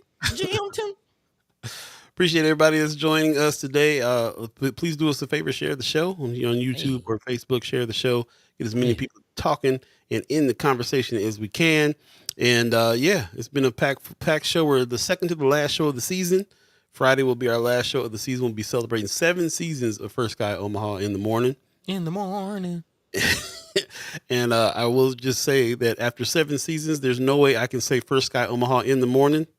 In the morning. Without Buddy singing the in the morning part. So it is ingrained in all of us. Is what it is. So appreciate everybody that's joining us. We'll be talking about the next wave. Actually, season 7 is kind of the end of the iteration of In the Morning Show. So we'll be doing a new thing coming up. What you would call season 8, we're calling season 1B, because we're kind of starting from the beginning with some new stuff happening. This is what we're being calling the next wave, and we'll be giving you more information on the next wave all throughout the break that's going to be happening after Friday. There's going to be some live events that happen. We're going to be living live with one another, some chat chimers, kickbacks, some picnics, I don't like calling picnics. I call them cookouts. Some There you cookouts. go. Kickbacks. Yeah, some kickbacks, all kinds of good things that we're going to be doing while Buddy's in town, especially because he's still here. So we're going to be doing some things. One of the things that we're going to be out and about doing is hanging out at Juneteenth Joy Fest, Hey. and legendary Terry's in town. Terry's Martin. Yeah, man, it's gonna be it's gonna be a funky good time. I can't wait. This is coming up on Saturday. There's a lot of things happening this week, as a matter of fact, and we'll be needing to talk about them today and extensive haps on Friday. Also, stay tuned for Friday. It's gonna be a jam-packed show for our last show of the season. As we speak, more things happening. So it's going down. Another thing that's going down that's coming up very shortly is something that our next guest is going to be telling us about. Ladies and gentlemen, we have Ashlei Spivey back. Good morning. Good morning. How are you? Good morning. How are y'all doing? We're Doing doing all awesome right. this All morning. right. Yeah. Well, I'm glad to see y'all in many of capacities, right? So this is a different hat that I'm wearing today, Yeah. but The IB Black Girl hat is you got on. yes. So as many folks know, I'm the executive director and founder of IB Black Girl, and we have a really exciting week in front of us. Tomorrow, today's Wednesday, right? Yeah. Gotta Good double question. Good check. question. We have our ribbon cutting, which kicks off our ribbon cutting weekend. So we are occupying a space off of 24th and Grant now. We're super excited, a community hub, and we are doing not just a regular ribbon cutting, but it's a block party. So we are shutting down the block. We got a DJ, we have face painting, henna, stuff for the kids, Man. like all sorts of things, food trucks. My husband is pulling up the trailer, so it's gonna be great. We have Give Me the Scoop. So we have that tomorrow, and it's from 4 to 7. But we are not stopping there. And so on Friday, we are doing an open house. So this is really for community folks that are just like driving past, like, what's in this building now? Can stop, take a tour, see the community space. We really want folks to make sure that they feel like it's a part of their home as well. And then we're doing yoga in our courtyard at 5:30. Again, yoga on the deuce. Wellness, huh? So yoga on the deuce. Yoga on the deuce. Oh, I like that name. We don't have to take that far. We're gonna credit you though, but we're gonna have to take that yoga on the deuce. I need my royalties. Yeah, so we have that. And then Saturday, as y'all mentioned, we are just enjoying all the Juneteenth festivities. And then Sunday, we know it's Father's Day, so it's a great opportunity to do a run walk as well. So we're shutting down the block again, and we have a 2-mile run walk in the area to really just promote, again, health and wellness and folks getting outside and getting those steps in. Okay. Can you do a ride crawl during the run walk? Yeah, absolutely. It's called Heart, Soul, and Roll Community Stroll. Okay. So you can leisurely walk this 2 miles. You can, if you have, a wheelchair or different abilities, like this is not a intense, like I had to train for this race. This is, we about to get out, enjoy the weather, be together, and do something healthier. So There you go. Jam-packed weekend. Yeah, man. That's what's up. Well, appreciate hearing about that. And I'm loving that there's more buildings being occupied on 24th Street there as well in a big way. Yeah, we're excited for it. And, I think a lot of what we see in North Omaha are direct service spaces where people are going to get a service, and that's not what ours is. So ours is really a community hub. Think of it as a political home. So we will have opportunities for pregnant folks to work with their community health worker or doula, but we'll also have classes around abolitionist values and what does it mean to be use reproductive justice frameworks in your work. We'll have space in the courtyard activated. We'll have entrepreneurs using our space. So it really is a community hub in a different way that we're excited to see on 24th. Okay. I know you're doing that mom thing where you're blocking them out back there. I know. So I got my 10-year-old over here coming around me getting bowls and stuff for grapes. Then the 19-month-old is back here about to eat some breakfast, and he doesn't want to sit down. He wants to play with the 10-year-old to eat his breakfast. So, and my husband is managing all of this in the background, but that's what it gives, right? Well, shout out to y'all for your patience, because if it was me, I'd be in and be like, shoo, everybody shoo. Well, I ain't got no kids, so that's the pandemic taught us though how to work with kids at home for real, because I was that person. I was like, what is happening? But now I'm just like, tune it out. They'll be all right. Yep, Do that. I Do have that. 3 small ones at home too. Paul he just don't understand. He Yeah, I understand. Yeah. So, buddy, we I here. understand You they get better shut up while we on the phone. I understand that. Shut up. Hey, this is a beautiful thing that you got going on. Tell me again where the building is for the ribbon cutting. Which building are we it. talking about? So you know where Signatures is, right across from Jesse's, where Jesse's Yes. used to Yes. be. Uh-huh. We have that brick building that is attached to Signatures in between in that fourplex. Got So it. we're right there off of 24th and Grant, and we're shutting down the street from Lizzie to Grant. Hmm. And so yeah, so it's going to be a great There you go. celebration. Say good morning. I got sleepy today. Hey, what's Hey. happening? I like that. I like that crown you got on top of your head. Good, good. How you um, doing, sweetie? Yeah, so yeah, everything will be in that space over the weekend. The ribbon cutting for the block party. Then we'll have, as I mentioned, the open house Hmm. and the yoga will be in the space. And then we'll have the run walk around that full block. We have a trail. So I think, too, like the space in the community is being activated in a very different way. And Yeah. so we're excited around seeing that. So, And you said your husband gonna be out there. Give your husband a shout out too. Best yep. Burger gonna be out there too. Yep. So Best Burger Yeah. will be out there with the food trailer. Give me a scoop. Of course, Imani with Ital Vital. Her space is Hey. right across, so she will be open. So we're really excited for folks just to come. Like we want people from all parts of the community to be with us as we celebrate this really historic moment for our organization and what we're doing in the community around our work. So Yeah, We, I actually wanted to speak to that a little bit. mhm. And of course, this weekend is extravagant, and you kind of rolled out the launch party, and I'm excited for that. We'll bring the babies out for the ribbon cutting tomorrow. But I'm also reading. Of course, you got a write up in the Omaha World Herald, so I'm reading through the article. A lot of interesting things coming up about it. A birthing center. Let's start with that. Of course, you got the babies in the background, so you live the mother life. You understand the struggle. What does a birthing center entail? There's yeah. not So many birthing centers in the community. Yeah, so it's actually a birthing resource center. They forgot that key word in the Ah, resource. And so, ah. Nebraska has a very interesting history with birth centers. So normally a birth center is a space where people who have low risk pregnancies can come and have and give birth in a way that reminds you of what you would see in your home, right? So like you don't have all of these medical interventions. You may be in a bathtub. You may choose to give birth like sitting on your toilet, laying in the bed. Like it's you get to design, and it's a way again that has less medical interventions and feels more at home. And so our birthing resource center is a first step towards a future of what that could look like, but is really a space for people who are pregnant, who want to be pregnant, and parent to really understand like what does that look like for me in a way that I still have power and choice. We know that here in Nebraska, we are in a Black maternal health crisis as well. Mm-hmm. Black women and people with the capacity for pregnancy are dying at rates of 2 to 3 times higher than our white counterparts. Yep. And our near death experiences are even higher. So these are very traumatic experiences when giving birth, where we might not necessarily transition, but we are having experiences that don't leave us the same way.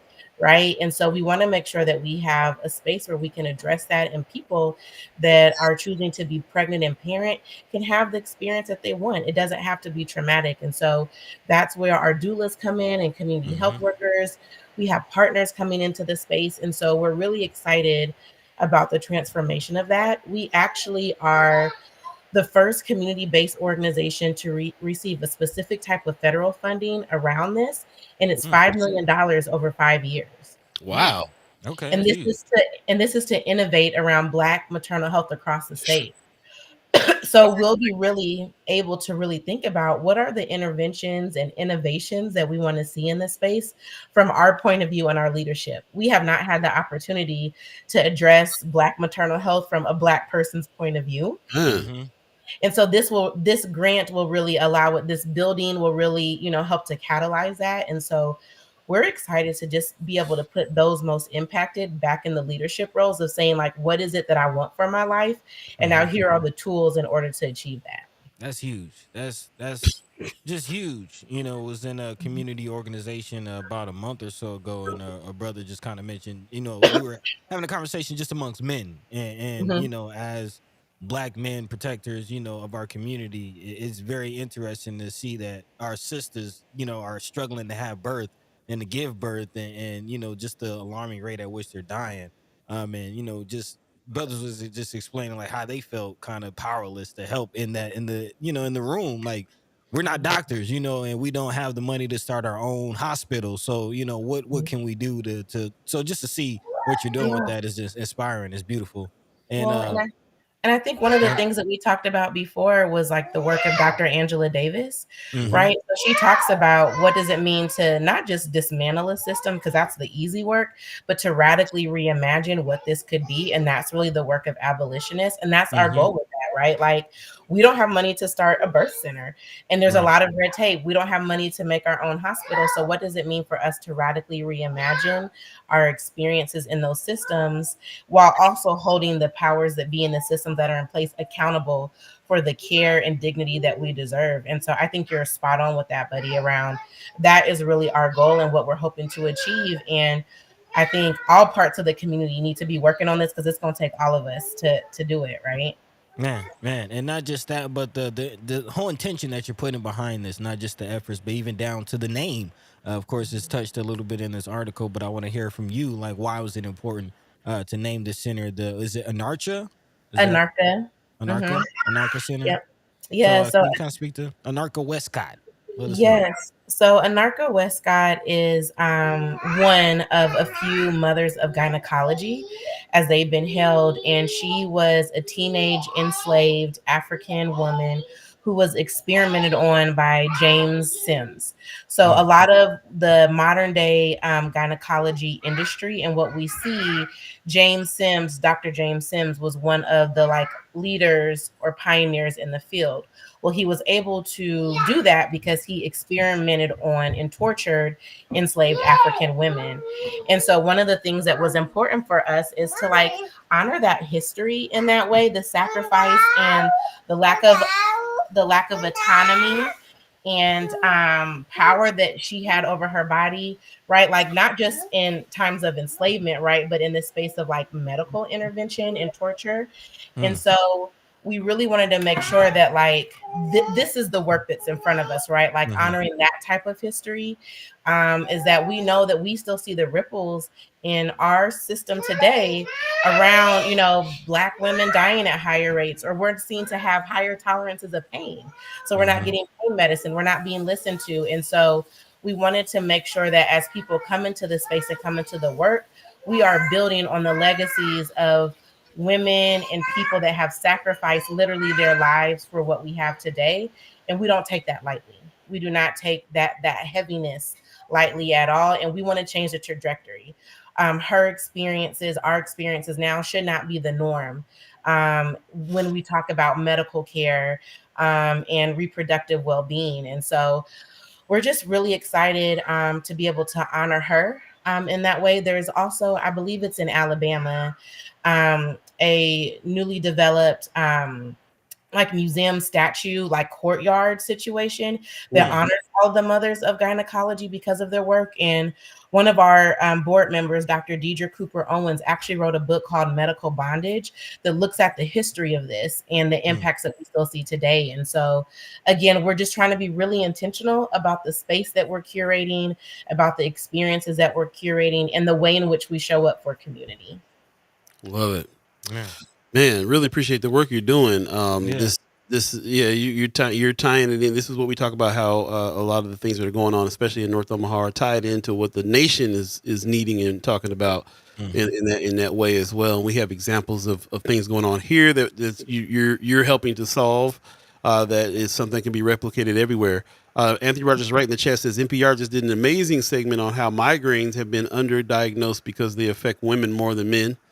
mm, So this is the thing that happens across the medical board, and for us to always be reporting and reading stats on how many women pass away from childbirth, how many babies are stillborn, how many infancy rates are low.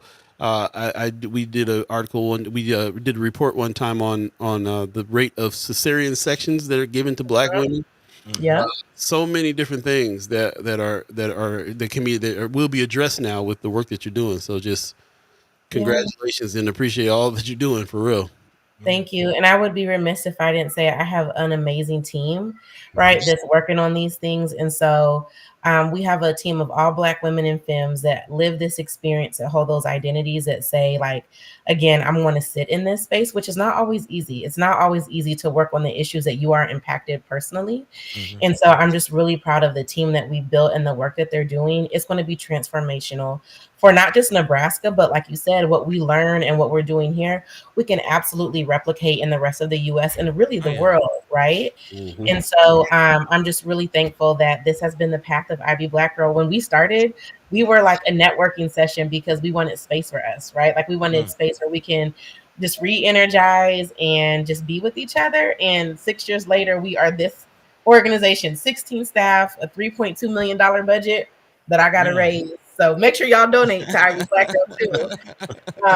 But like it's beautiful to see, and it's because of a strong team and strong partners that keep lifting us up and that Hey, are co-conspirators in the work with us is Mm. what we there need. you go. No allies, we need co-conspirators. There you go. Teamwork Love it. making the dream work in a beautiful way.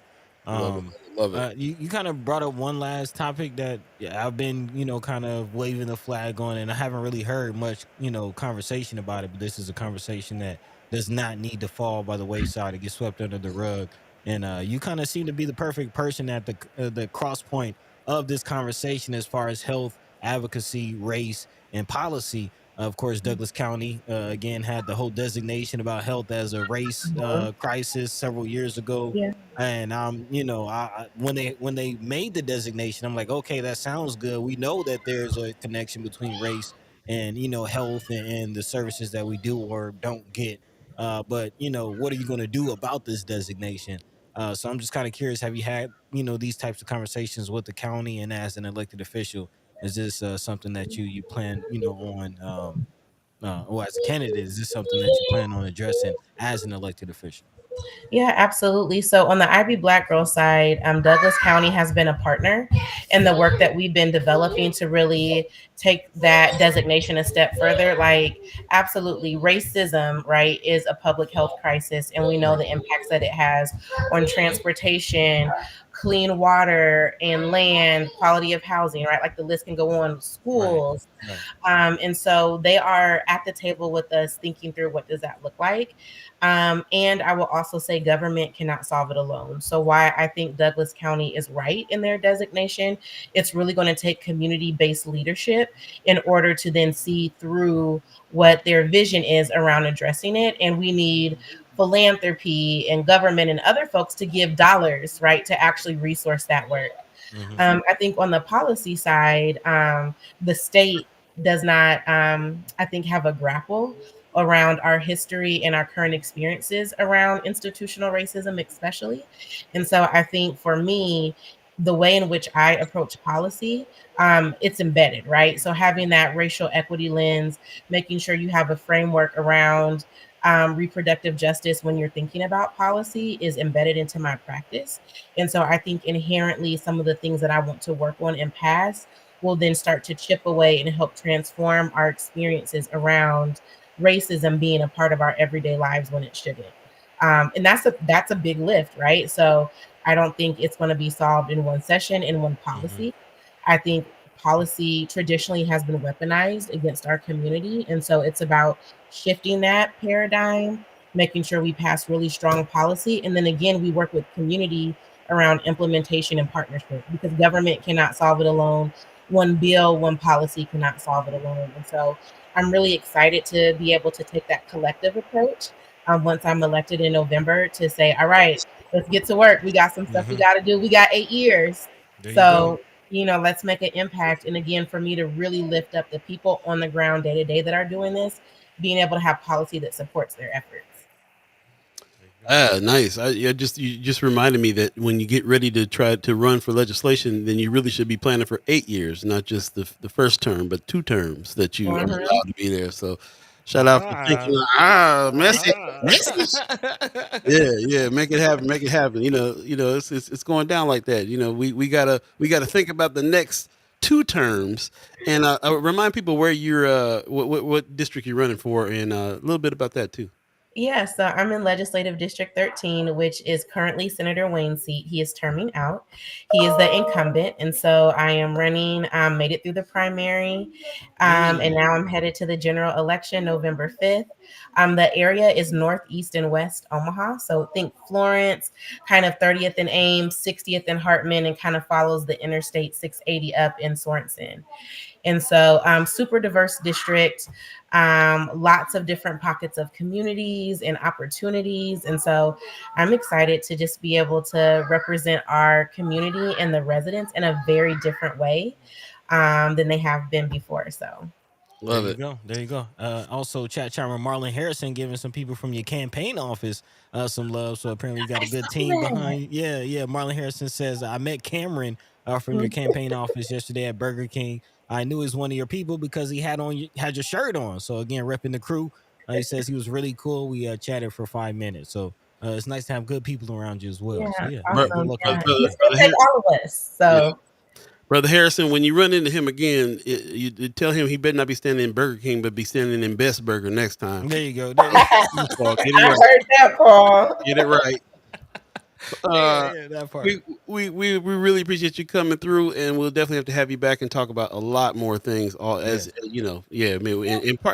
partner with some things too. It was good living alive with one another last weekend at the Empowerment Network. We got to sit at the same table and actually chat in person. And that was great. And also, our brother Anthony Rogers Wright reminded me, we also lived alive with you when Dr. Cornell West was here. You got up and with a baby on your hip. He said, Ashlei is the ultimate multitasker. Sister give a fire speech while holding her little man before Cornell West. Yeah. You know what I'm saying? So, appreciate you always doing the good work and allowing us to see parts of your life too that align with the things that you're advocating for on all levels. And love that the family is doing the family thing. That's one of the reasons why I like Best Burger the best too, is because that's the family, that's a black family that's behind that, and that's important. Absolutely. Well, and thank y'all. I think having community-based outlets, right, for news and media and space like this is so important. And so thank you all for making space, for being partners in the community, for being co-conspirators, right? Like it takes all of us. And so I'm really appreciative of the platform and the space and community that y'all built. So the affirmations are mutual. We rocking now. So there you go. Like ET said, let's hunt together, let's play together, let's live alive together. Let's make it happen. Let's make it happen. Appreciate you coming through. We'll talk soon. All right, bye. See y'all this week. Yes. See you tomorrow. Peace. Peace. Right on, man. Always a pleasure to talk to Ashlei Spivey and family. That's what's up. Really appreciate that very much. 8:47 right now. If you believe in the concept of time, thanks for all of your comments. Brother Sanchez in the chat said, "Tell Best Burger First Sky sent you." I love it. Yeah. Also, he's saying, "Don't miss out on next season and go subscribe to the First Sky YouTube channel. Please do that. Like and subscribe." We're definitely going to expand some things, and I love these partnerships and the people like Ashlei Spivey that we're partnering with, and hopefully can continue to figure out how we can help the community out together and all those good things, man. Co-conspirators. I love it. Love that idea. Let's go ahead and take we're kind of running down to the wire here. It's 8:48 right now. Minutes. Yeah, let's jump into a little lightning round, and then we'll come back with some haps. Again, before we do that, don't forget the ribbon cutting is tomorrow. Sounds like everybody's going to be there. It's going to be the place to be. Yeah. Place to be on the Deuce, man. I'm so happy that those buildings across from Jesse's are being used. And I'm shout out to Preston Love for the mural that just happened over there on the side of Jesse's place, the old school Jesse's. As his headquarters now too. So, getting lively around that neighborhood again. Love that. And of course, Idle Vital is a vital part of my diet each week. so that whole little corner on the Deuce, man, coming together, and I'm loving it. So yeah, we'll see you tomorrow over there at 4:00 for the ribbon cutting. This is huge. 2306 North 24th. I've been looking at that building. I've been asking about that building since I got in town. And that was one of the ones in the beginning that we couldn't get no information on who owned it, what was going on. Man. it was holding on to it for something. So I'm glad to see it's being used now, and for such a good cause. So that's what's up. That's what's up. Appreciate that very much. Before we get to the haps here, I appreciate that, brother Sanchez. We'll talk about that before we get there, buddy. You want to do a little lightning round on the last bits? Yeah, actually, again, these are a couple of articles that we've been trying to get to in a little depth. So, lightning round is not. I'm actually going to do this to just kind of focus on one article, and then the next article I want to say for the next time because I do want to spend some time on that. And actually, our guest on Friday might things might align for that conversation. So I'll Okay. save that and dive into this story that we've been learning a little bit more about. Again, sort of been talking about it throughout the last few episodes, really. But again, learning more about the Nebraska Voter Accuracy Project, which is a group spreading unfounded claims of rigged elections in Nebraska, specifically through in-person presentations, right-wing video platform Rumble, and online chat groups. And again, there's some individuals from this whole group that have been sending out letters. So again, if you're a voter in Nebraska and have received this letter, please don't worry. Just want to make you aware of what's going on. Again, the Nebraska Voter Accuracy Project is the organization behind this. And again, they have nearly 3 dozen presentations showing doubts about local Nebraska elections. The group has 2 Telegram groups of about 800 members, including one Beverly Pop, who is the lady who's sending these letters. And of course, they discuss election fraud daily, while a lot of us you've seen the whole Fox lawsuit play out and know that these claims are pretty much unfounded. Again, with Trump now being a convicted felon, some people are doubling down and even going deeper down the Trump rabbit hole. And of course, while it can be laughable on the surface, it's a real situation when you have these letters and these organizations and these groups and these people all calling out for militia groups to form and to come together in some of these letters and at some of these meetings that they're having. So yeah, again, some things to be made aware of. These ideas, again, have been aided by what's called the Nebraska Voter Accuracy Project. So, again, just want you to be aware of that. A frequent topic of conversation, again, the conspiracy theory that laundered money is being funneled to mostly Democratic politicians via Nebraskans' campaign contributions. It's the task, again, that Miss Beverly Pop has taken upon herself from her living room in Sherman County, Nebraska, to send out. And it is interesting why you might think of this letter, situation. It's just part of a bigger situation. She says, I'm just a peon in this. I'm just doing one little thing. I'm sending the letters out. I'm asking the questions. But again, this is a part of a larger situation that could be, insidiously making its way through our state. Again, a lot of this rhetoric is targeting Republicans. We know that this is a huge red state, and not just not just Republicans, but young college age Republicans. And we've seen, young college students getting more and more politically active over the last several years. So again, these are a lot of things coming to a head and are brewing in our backyard. Mm-hmm. Yeah. Keep an eye on it. Yeah, definitely a lot to keep an eye on. Again, thousands of Nebraskans following along with this theory. So again, it's not just a small, situation. Many Nebraskans are, following along with this, and I'm expecting more to kind of fall in line with this as the election season heats up and we get closer to November. There you go. Right on. That it? Yeah, that's it. Again, the Flatwater article is pretty lengthy, so if you want to read more into it, I urge people to check it out on flatwaterfreepress.org. They're still doing the work across the state, and there you go. There we go. Appreciate that very much. Cool. We got a few things to jump into on as far as haps are concerned. If you have any haps, then please put them in Friends of First Sky Omaha, or you can post them now if it's something that's relevant for right now. But ladies and gentlemen, let's go ahead and get going. It's time for the haps. What's the haps? What's happening? What's going down? Oh yeah, lots going down, man. Ashlei Spivey came on and told us about everything that's going on in the Deuce. You don't need to be nowhere else, it seems like to me, because it's all going down. Of course, the ribbon cutting she just spoke of, the Anarcha ribbon cutting, center ribbon cutting is going down. birthing resources happening from IB Black Girl. So that's what's up. And it's not just the ribbon cutting. She said it's going to be like a block party out there, 2306 North 24th Street. It's going down, block party happening. There's going to be some yoga that happens the day after, I believe. And then, of course, we'll be hitting the Juneteenth Joy Fest on the Saturday. Man. And then she's doing the walk, run, Father's Day thing on Sunday. So, yeah, it's like the next 4 days on the deuce. It's kind of going down. So definitely hit all these events if you can, even if it's just a little bit at a time. There's a lot going on this weekend, but, that's one of the things that's happening. Another thing that's happening this weekend is really huge is what's going on at the Malcolm X Memorial Foundation. Freedomtainment is going to have their all-day event out there. Bring the babies to that as well. And then later on that night, Joe with special guest Case will be in the house. And Ashlei and Timeless open. You can't leave Ashlei and Timeless out because they usually come and steal the whole show from the main artist every time. So shout out to Ashlei and them. It's always worth it just if Ashlei and them's on the ticket. But go ahead and get your tickets for this and check it out. There's still VIP tickets left as well, so you can definitely check them out over there at the Malcolm X Memorial Foundation. The Malcolm X Memorial Outside Plaza is what they're calling it. And this is sixth year they've been doing this over there.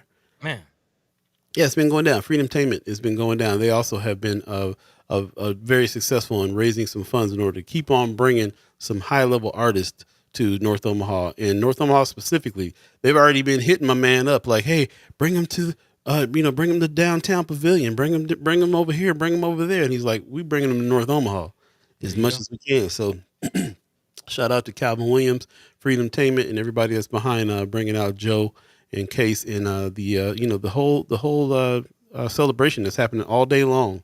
Bring the kids, bring the family. There's gonna be face painting, food, all kinds of stuff going on during the day. Take the kids back to the babysitter. Come on back and see Joe and Case and Ashlei and Timeless that night as well. So that's what's up. Appreciate everybody who is around. Mayor Sanchez is bringing up these singing bowls. He must have had a really good time when he went to go check it out. Andrea Joy Pearson with her Journey to Peace, a sound healing series. The next one is June 12th. That's today. As a matter of fact, at 7 p.m. They said it's a great time, man. You go out there, it's in this nature, so you're in the grass, you're on the outside, meditation. You can hear the singing bowls and get that kind of therapy going on. She's a great host of those kinds of sessions for sure. So definitely check her out. Be careful. Be careful. It's supposed to be about 95 degrees out here with some humidity today. So be careful out there. It should be cooled down, hopefully, by 7 p.m. Hopefully. But yes, Sumter Amphitheater out there in the city of Papillion. Journey to Peace, a sound healing series with Andrea Joy Pearson.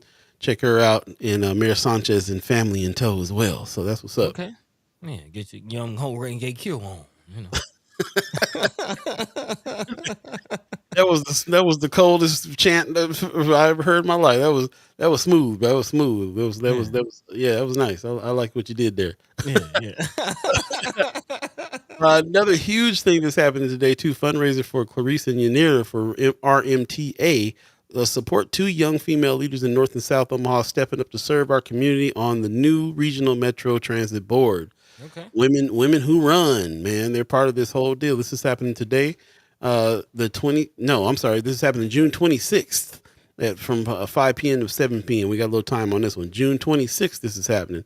So shout out to them for teaming up on this. Man, hope these young ladies are able to take over what's going on here, man. I think they have more of a pulse on what's happening, what we need for public transportation and a lot of folks. So shout out to them for running and doing their thing as well. Really great, really great. This is also the Juvenile Justice Planning Forums are happening.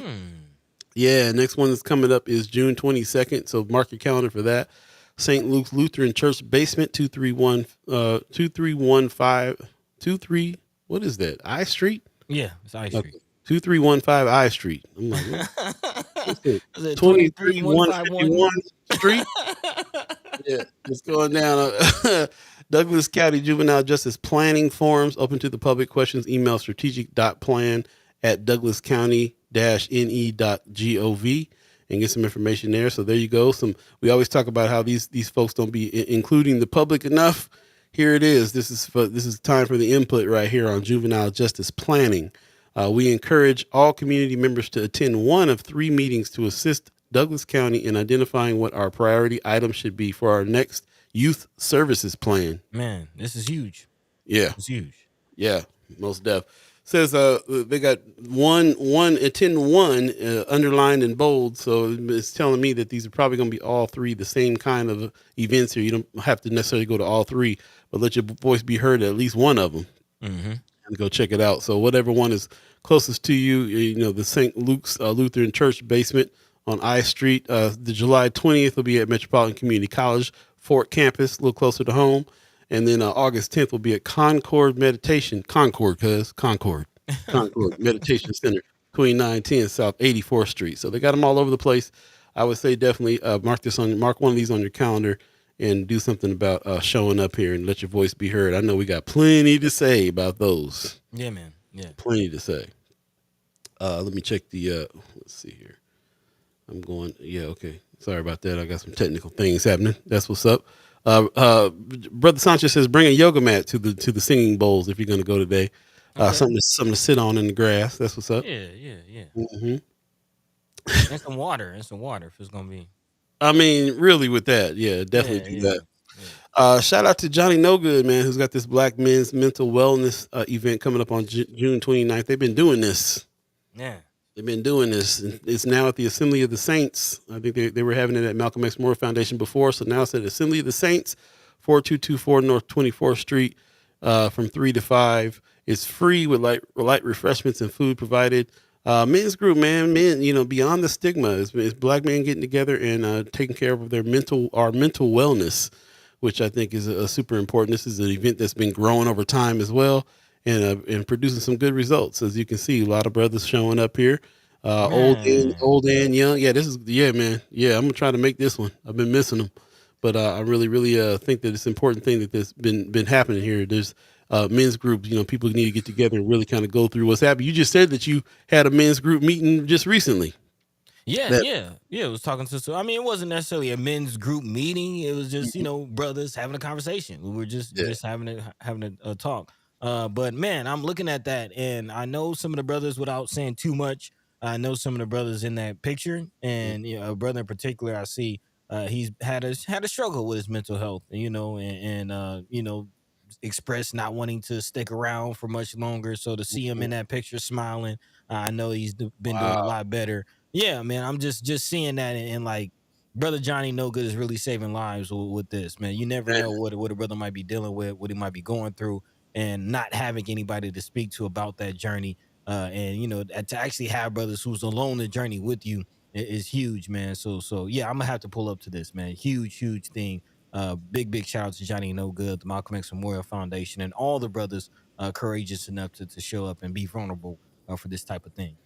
Well said, man. I really appreciate that very much. And I look at this group too. It's almost a revolutionary act for men to get together and be able to talk about feelings, wellness, mental wellness, and so on and so forth in a society where everything is so individualistic and everybody is alone with everything. Other cultures all around the world, they have groups of people that get together and they have families and they live alive with one each other, and that is what creates the longevity in everybody's life.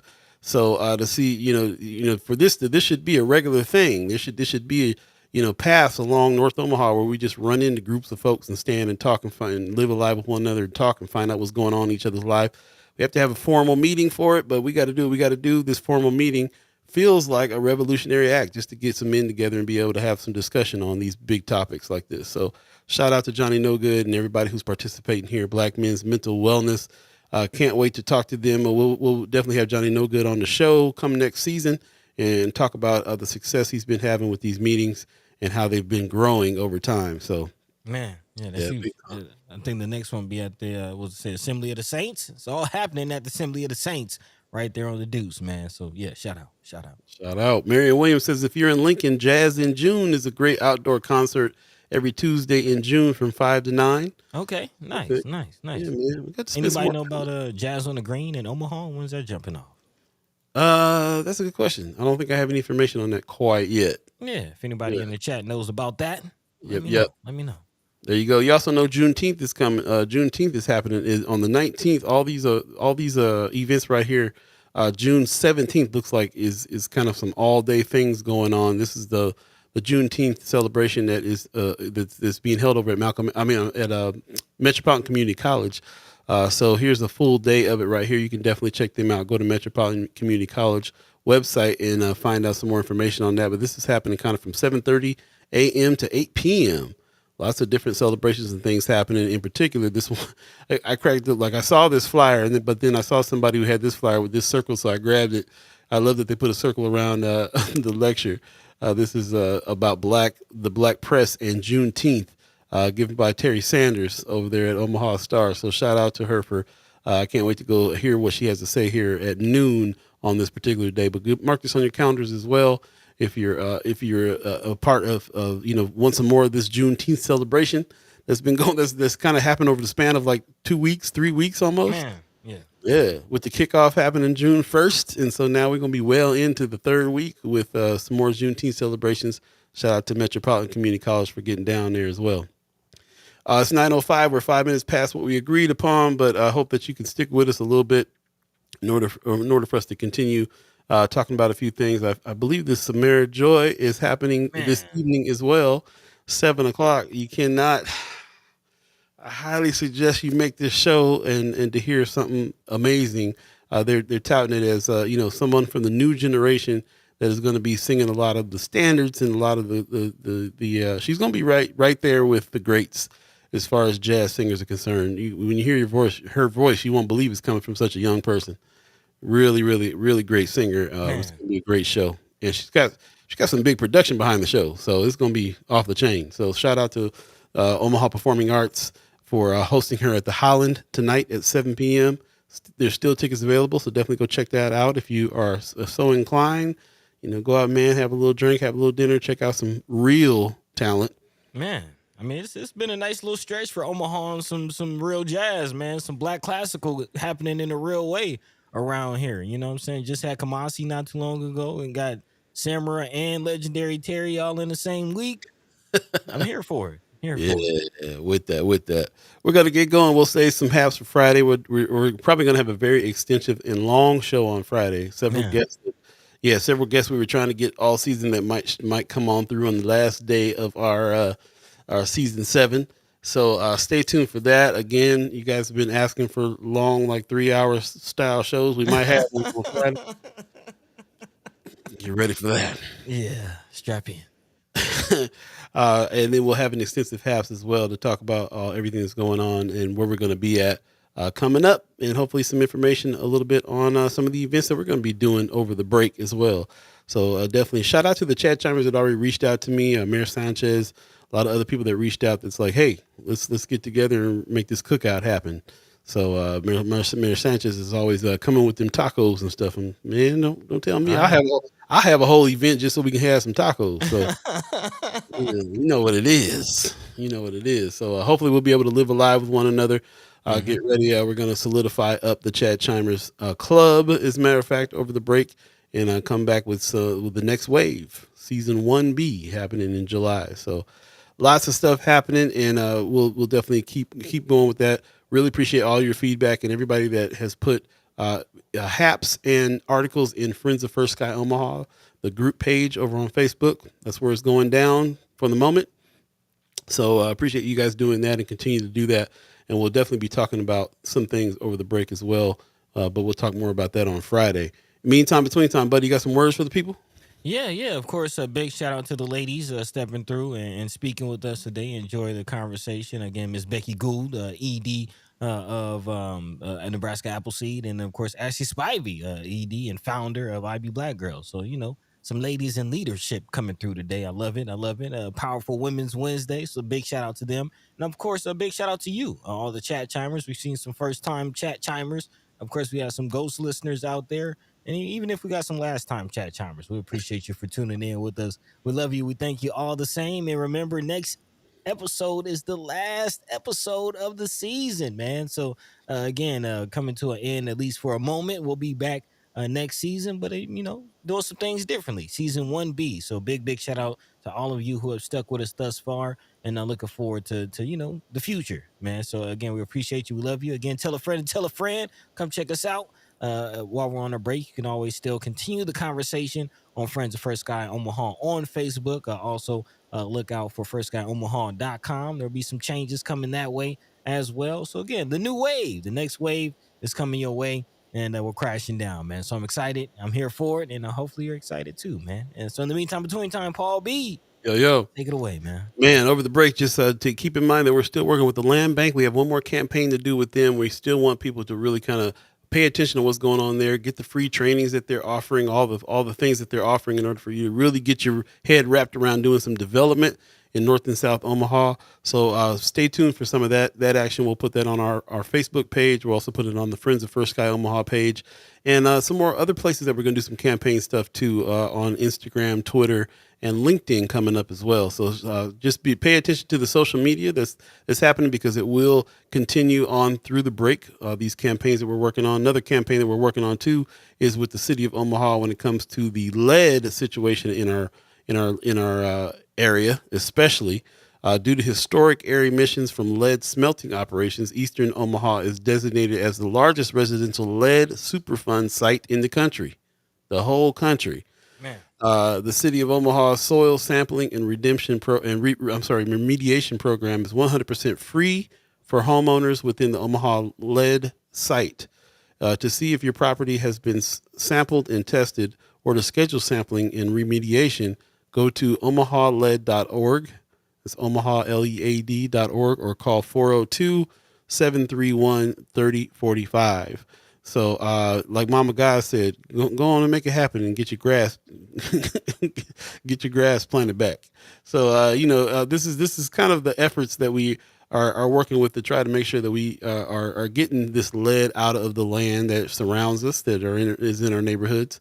It's interesting that legislation is what was needed in order to make this happen, but nonetheless, it just goes to show you sometimes it has come down to litigation. But whatever it is, now it's here, and with no cost out of any homeowner's pocket, we can go ahead and get this lead out of our area. So, we'll be dropping some other videos and things throughout the break from the city in order to remind you to do that and keep that number up, so you can be reminded if you're a homeowner and you have some land you need to get tested. Definitely hit them up and get tested on this for real. So this is something that sounds like it can be solved. A problem that we have in North Omaha that sounds like it can be solved. They've done a lot of work already. It's really only a few properties, maybe a couple hundred properties that still need it. And there's a lot of properties that have already been done. So, we can get close to in the next year, making it so that all the owned land around North and South Omaha is lead free. So, how many times do you hear that kind of solution? So Yeah. Got to do it. Watch out for the heat today. It's going to be 95 degrees plus some humidity. So definitely watch out for that. And we will continue this conversation coming up Friday, where we'll have a very extensive show. It's as a matter of fact, we're going to have somebody from the city on that show as well to talk a little bit more about the lead situation and what can be done and what happens. People's a little scared of them tearing up the yard, but they'll get your yard right. They just want to make sure they get the lead out of the earth. So there you go. Appreciate it. Pop says, love Women's Wednesday. See you all on Friday. Marianne Williams says, thanks First Sky. I really appreciate that very much. I appreciate everybody who's come through on a regular basis with us as well. We're going to go ahead and get out of here. In the meantime, between time, take care of yourselves. Stay cool. We'll see you Friday. Oh, my bad. We're going to give a shout out to the Omaha tribe elders for allowing us to be on this land and speak while we're here. Shout out to our elders for allowing us to speak before you. And shout out to you, the chat chimers, allowing us to speak with you and being respectful of our guests that's come on today. Shout out to both the guests that were on as well. So yeah, it was, man, learning more about some of these organizations out here we've been having questions about, and also hearing about Black-led, women-led organizations that are doing big work as well. Can't beat it. So with that said, we're going to get out of here. We'll see you Friday. Take care. Peace. By the way, Van Glorious, this is protected by the red, the black, and the green